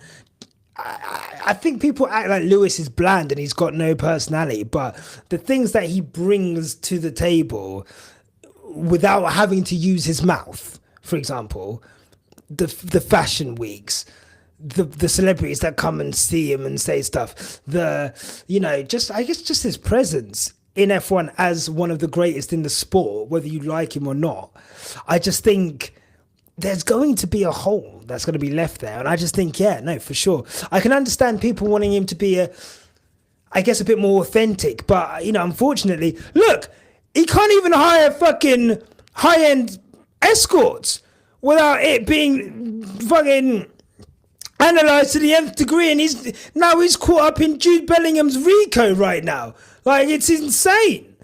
Like, so it's just like everything he does, like, he cannot be the type of person that I think people want him to be for multiple reasons. I won't even get into some of the other reasons today.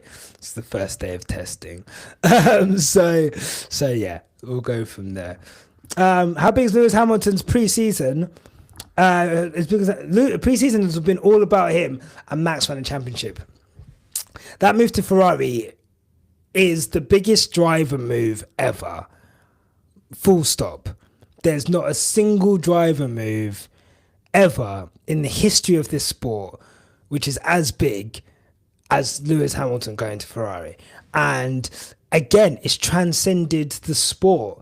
We've seen people talk about Lewis Hamilton to Ferrari outside of fucking... In fact, I think I've seen an increase in Lewis Hamilton just popping up on my feed through like random, like on Pop Crave and like fucking even the DILF website, like DILF accounts and like all of these things. Like, he's being perceived even more than he was in the past. He's about to co-host the fucking Met Gala. Lewis Hamilton,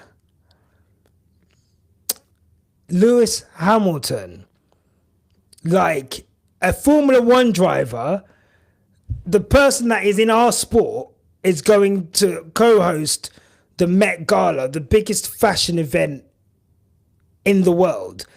Like, I sometimes think with people, like, how you can think that's a negative for our sport is insane. Like, we want our sport to, like, yeah, we're F1. We're the people who fucking watch him every week. Like, we build this shit brick by brick. We're here watching testing. We just sat through an hour of fucking red flag.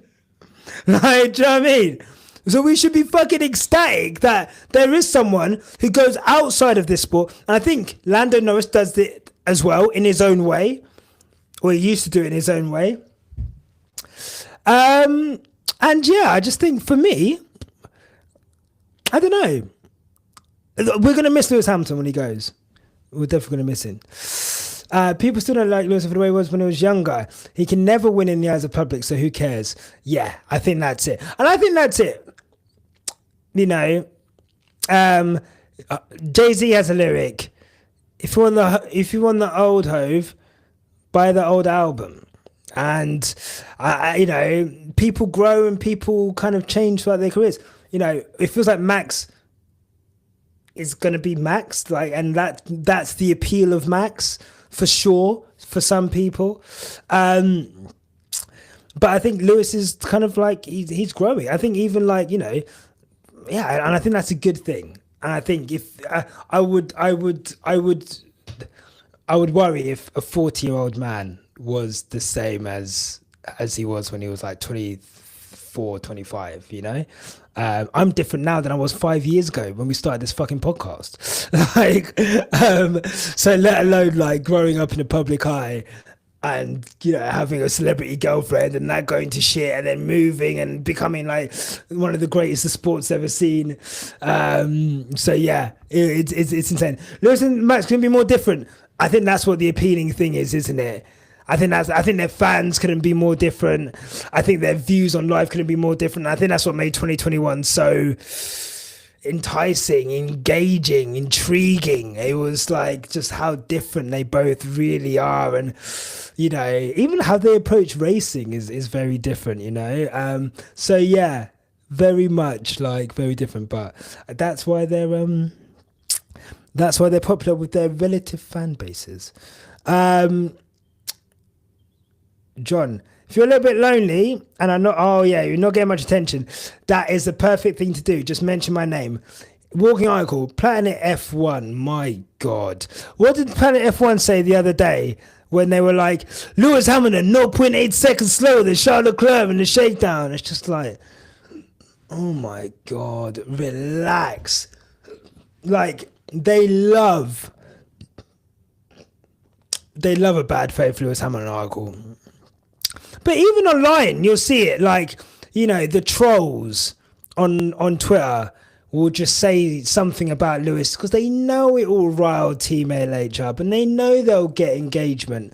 I've seen people build whole accounts and personalities off of just riling Team H by mentioning Lewis Hamilton in like a negative light, So yeah, again, he's just so big. That's the issue. He's just such a big person in the sport.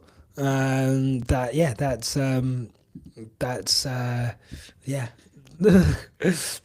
how it goes with Lewis, I'm afraid, isn't it? That's just how it goes. Ryan, you didn't miss much, mate. You haven't missed much. I think Carlos Sainz had a little bit of a wobble and went off track.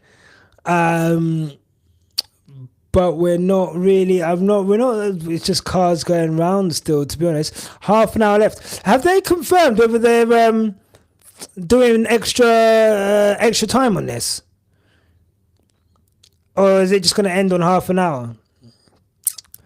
I wonder if we'll get confirmation of that.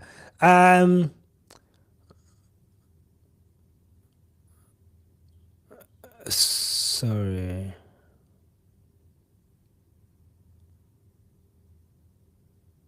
So I'm just watching this. They won't add for testing. They mentioned that they might, but we'll see. Carlos Sainz is on a quick lap. Let's go.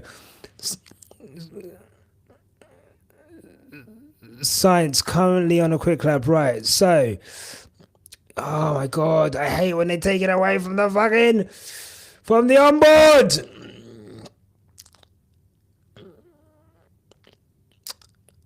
And are we still sticking with Sainz? Here we go. Oh, wide there, very wide. And that's probably, is that turn 11 again? Jesus Christ. Everyone seems to be going wide there. That's insane. Oh my God. And then he's definitely not going. I mean, he was quicker, I think, than Leclerc in the first sector, and now he's 5 tenths off. I think he probably would have gone quickest if he wasn't. Probably would have gone quickest if it wasn't for that off at turn 11. Like he was definitely on a quick lap. Here comes Lando Norris on a set of mediums. I don't think I'm going to get my softs today, which is understandable, but still would have been nice. Someone to just do a glory run. We've still got half an hour to go. Who knows? Who knows? But here we go. 11, turn 11, and yeah, bang, there he goes. Here we go. George Russell down into turn 1. We're going to see a lock up here. Oh, just running low, sparking.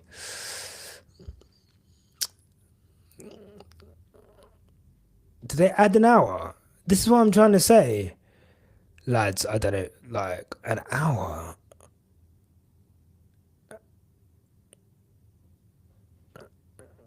What's going on here? Let's get this F1 replay fucking sticker on.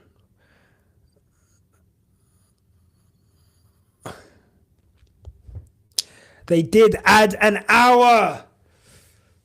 Oh, they did. You know what? Okay, I need a toilet because I was holding it, hoping that I could just hold it for half an hour. I cannot hold it for an hour and a half. Like, 2 seconds.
Well.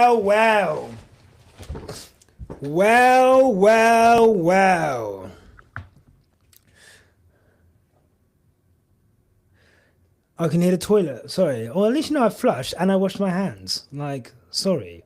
I'm sorry. Jesus. We're still getting this right. Jesus. I'm so sorry that you heard me flush the toilet and the splashback. I don't know where. I'm sorry. I didn't know it was that. It's good mic. There you go. Right? And I flushed the toilet and I washed my hands. So, just saying. We're all.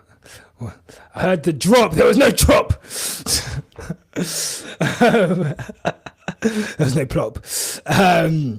Right. Okay. I started saying that. Oh my god. Guys, I'm so. Leave me alone.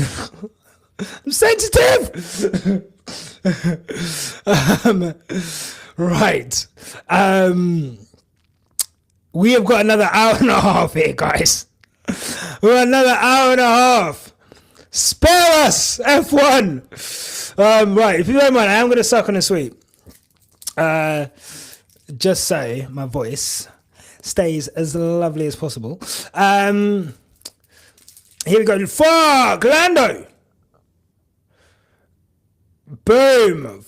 4.5 tenths. Wowee. That is. What did I say earlier? I was like, no, McLaren don't really look like. They're really like. And then they just go and do that. Were they on board for much of it? 4.5 tenths.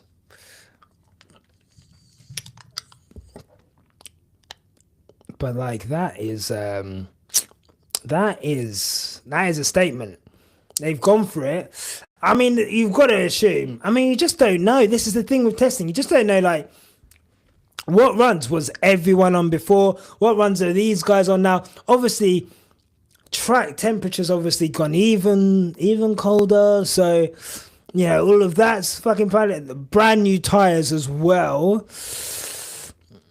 But yeah, I would love to see just that lap on board, just to see it, like, see how plugged in it was. But that was good. New set of softs, new set of mediums, sorry, on that as well. So yeah, let's see. Let's see. McLaren, I hate this camera so much. Oh my god. Oh my god. These guys. This is the camera angle. Like, I think someone's asking, do I like the gyro camera? No, I don't. Like, that is making me feel sick. Like, literally nauseous. I get car sick. So I like have to look at my phone like that in the car. Otherwise, if I look at it, like, if I look down and then look up, like, that's it for like at least half an hour. I'm just like, Lando's problem isn't his speed, it's other things. I think someone mentioned earlier, I think someone mentioned that Lando, maybe it was CBD, mentioned that Lando's issues are mental. I think we were talking about Max Verstappen's mental health. Max Verstappen, we're talking about mental health, and Max Verstappen acts like mental health doesn't bother him, whereas like, they were less polite. Yeah, and I think, look, it almost got to a point with Lando last season, right, where it was almost a bit too honest. I felt it was too honest with Lando. Like, I felt like, maybe this is like an old school way of thinking of things, but you almost don't want to show your competitors like that you are feeling weak. I think there was one time where he's gone into the was it like Hungary after everything that happened, and he's gone into the cool down room, and he's just like there, like you could just see it in his face, like it felt like the weight of the world was on him.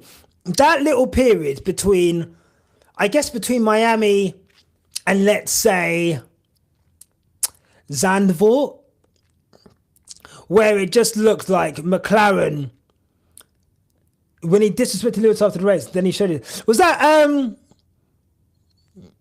Silverstone? Was it Silverstone where he did that?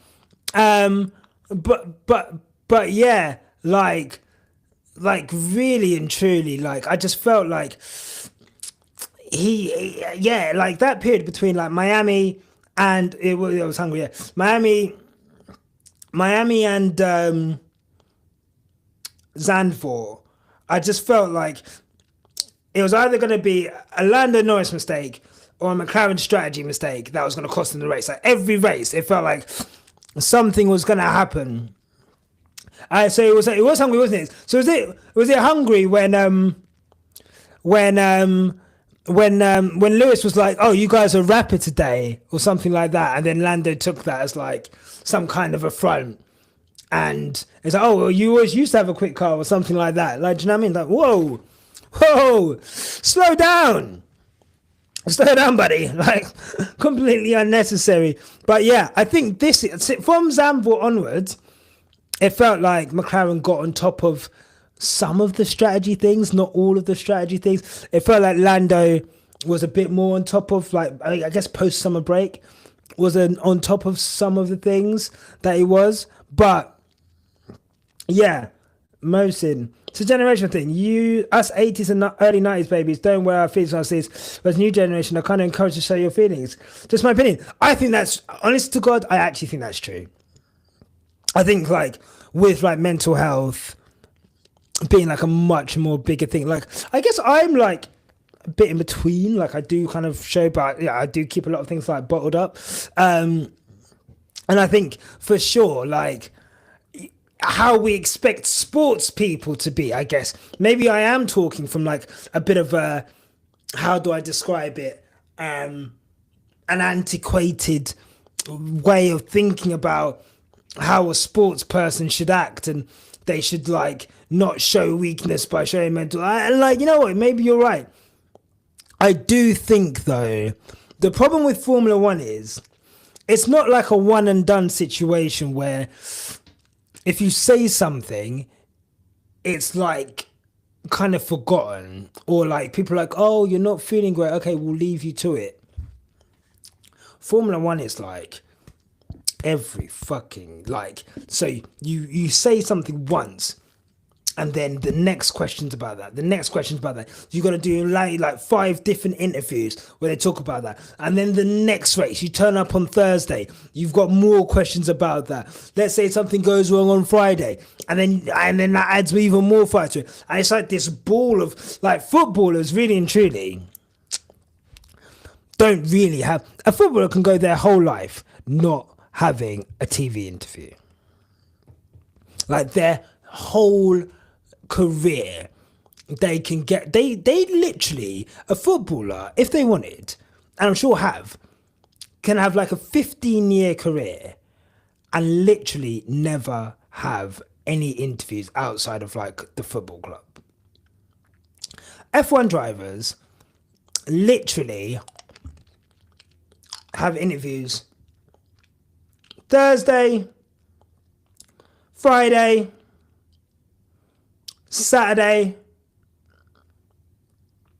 Sunday, before the race, after the race potentially, Saturday, before and after potentially. Like, there's so many things that, there's so many times where, and it just allows this narrative, because they'll just keep asking you the same thing, same thing. So what I hope for Lando Norris this year is that, A, the mental side of things is a bit easier for him, for sure. But B, I do hope that, I think it started, we talk about Lewis Hamilton, I think it did affect his performance last year. And I think it also affected McLaren's performance last year. And I think that can't happen this season if it's going to be as close as it's going to be. It could be really close this year. Yeah, I think it could be a situation where, yeah, you know, you're going to need, I think we mentioned earlier, consistency. You're going to have to be consistent in performance, day after day after day after day after day, week after week, race after race after race. Consistency is going to win this title. And if you're having big variances in how you're feeling, it can't be easy to maintain that. But he looks like someone who is able to communicate that. Maybe communicating that kind of helps with how he feels. He's also very self-deprecating, which is very British. And I think sometimes people take that as like a lack of confidence, but I think he's just his own harshest critic. And when you're your own harshest critic, that's when you're able to fucking do more and improve, because you're looking at things to improve. So yeah, those are my thoughts on Lando. I love, like, I don't love Lando, but like I've got a lot of time for Lando. I genuinely think he is. I think he's been one of the best drivers on the grid solidly, basically since lockdown finished. Like, oh shit, it's raining. It's really raining out there. Like, Red Bull looks like they're taking that car apart. Fucking, what the fuck's going on there? So yeah, Teddy, the friendship with Max. Right, Mohsin, like, you can call me old school, right? That's bullshit. Yeah, I don't care. Like, that is, like, I think the stock that he puts in that friendship, I think last season, I think it cost him the world title. I really do. I think he thought Max Verstappen would approach that racing like they were friends, and Max Verstappen had no interest in that at all. I would go even further to say I think Max Verstappen sunned Lando Norris last season. And let me tell you now, my boy cannot sun me. You're not sunning me. You're not belittling me. You're not making me look foolish. Like, and Lando opened himself up to that. And again, like why would Max Verstappen not treat you like every other driver on the grid? Like, in what world do you think your friend, like, you know your friend better than anyone else?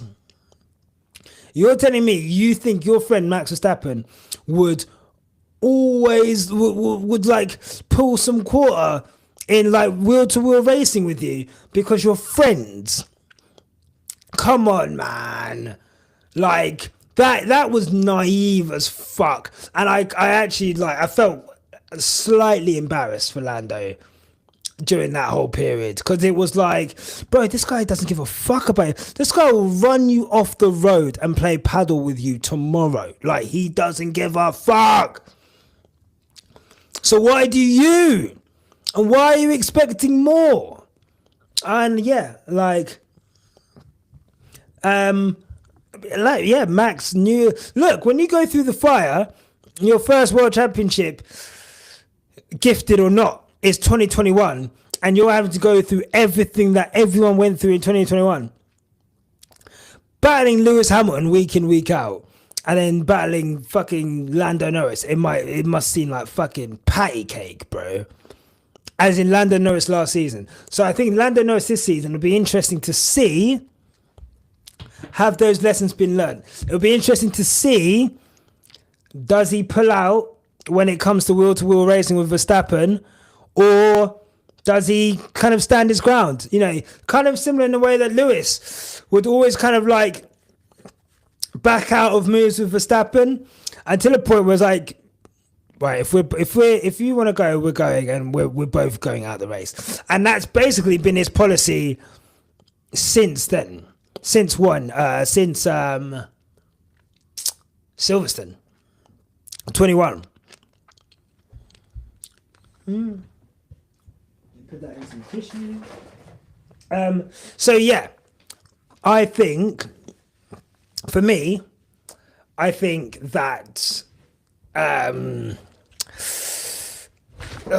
be interesting to see the lessons that Lando has learned.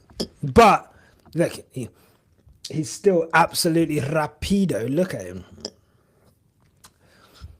Lando's dismal record in converting pole positions on lap 1. Oh, God, I need a pillow. Yes. I mean, like, some of that I feel like must be on McLaren. But some of that is clearly on Lando as well. Because it's almost like... Ooh, who's gone off there? Is that Hadjar? Jesus. So Lando needs to improve his pole to wins ratio. I think that was one of the things as well. Like, look, we've got Charles Leclerc in Ferrari, who you could argue the same, but it feels different for Charles in that he seems to have a car that's good over one lap and then it kind of goes backwards after that. Whereas with Lando, he had a car that could really and truly like just run away with it. And I think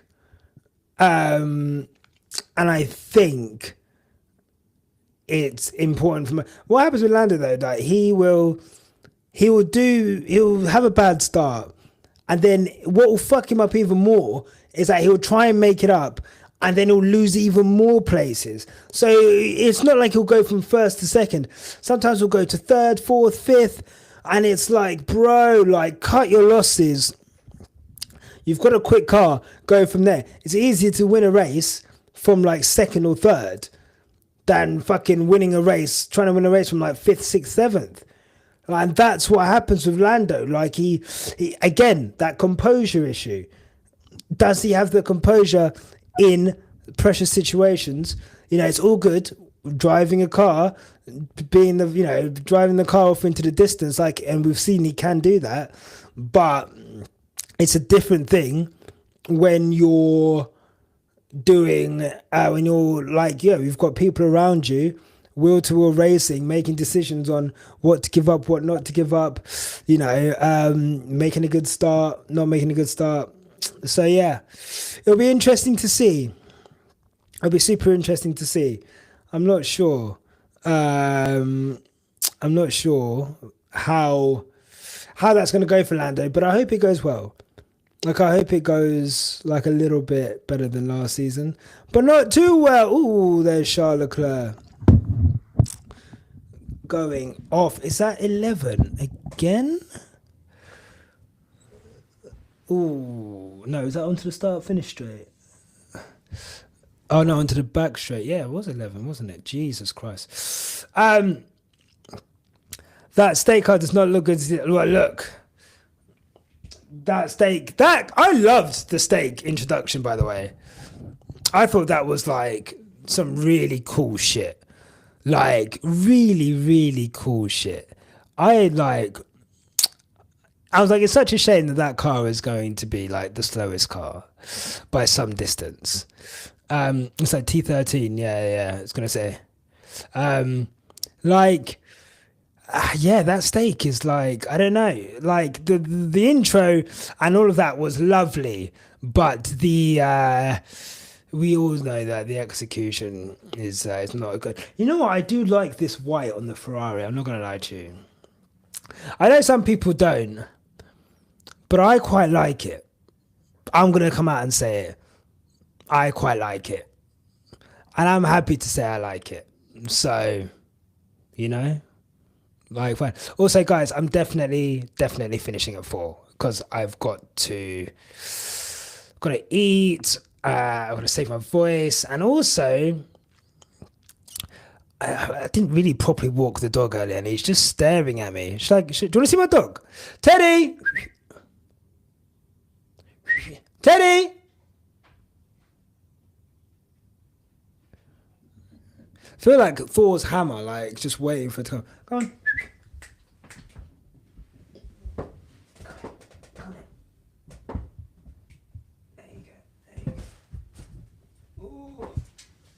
Oh. There you go. There you go. Teddy. What's your opinion on the session so far today? I know you've been watching it downstairs. Any opinions on the session so far? No? No? Okay. Yeah, okay. Yeah, I need to get you a snack as well. You've not really. So yeah, look at him. He's like, he wants to go for a walk. Like, he wants to go for a walk. We're gonna go for a walk. Yeah, walkies.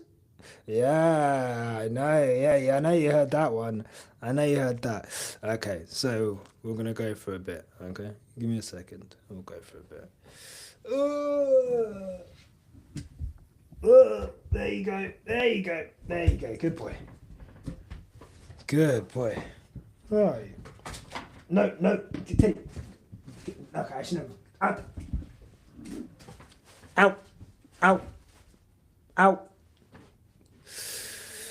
Let's see. I shouldn't have called him. I've got hair in my mouth now. I shouldn't have called him. If you visualize me with something a bit bigger, bruv. Anything bigger than that is dragging me. Oh, Teddy, move. Downstairs, now. Down. Good boy. Good boy. Yes, no, any bigger and that dog would be walking me. Like, I can't have a bigger dog than that, man. Oh my God, no, definitely not. We're definitely, he's a perfect size. He's very quiet. You know what I mean? I can't, if I have a big dog and he's like, I jump really easily as well. So like when I hear like big dogs bark, I'm like, ah! So yeah, definitely not the one. How many deals has he closed for you? Not a single one. I haven't needed him to close any deals, thankfully. Like, to be fair, like, he gets a lot of attention. He gets a lot of attention. Like, I'll just be walking him and he'll just be like, so much attention. Like, everyone wants to stop and stroke him, and it's like, fucking hell, like, just trying to walk him. But no, he does get a lot of attention. More attention than I do, which is fine. Like, do you know what I mean? I've got no issue with that. But yeah, that's pretty much it. So yeah, I think I'm gonna go and walk him because he's getting a bit restless. So I'm gonna cancel that here. But guys, thank you for joining me on this stream today. We're back like 6:45 tomorrow, if you're about. And yeah, I hope that. Oh, fucking hell. Why is Norris on? But yeah, I hope you guys are well. I'm gonna go. You're not gonna see me afterwards. When I end the stream, it's going to end. Catch you tomorrow, guys. Love. Mwah. Take care. Bye bye.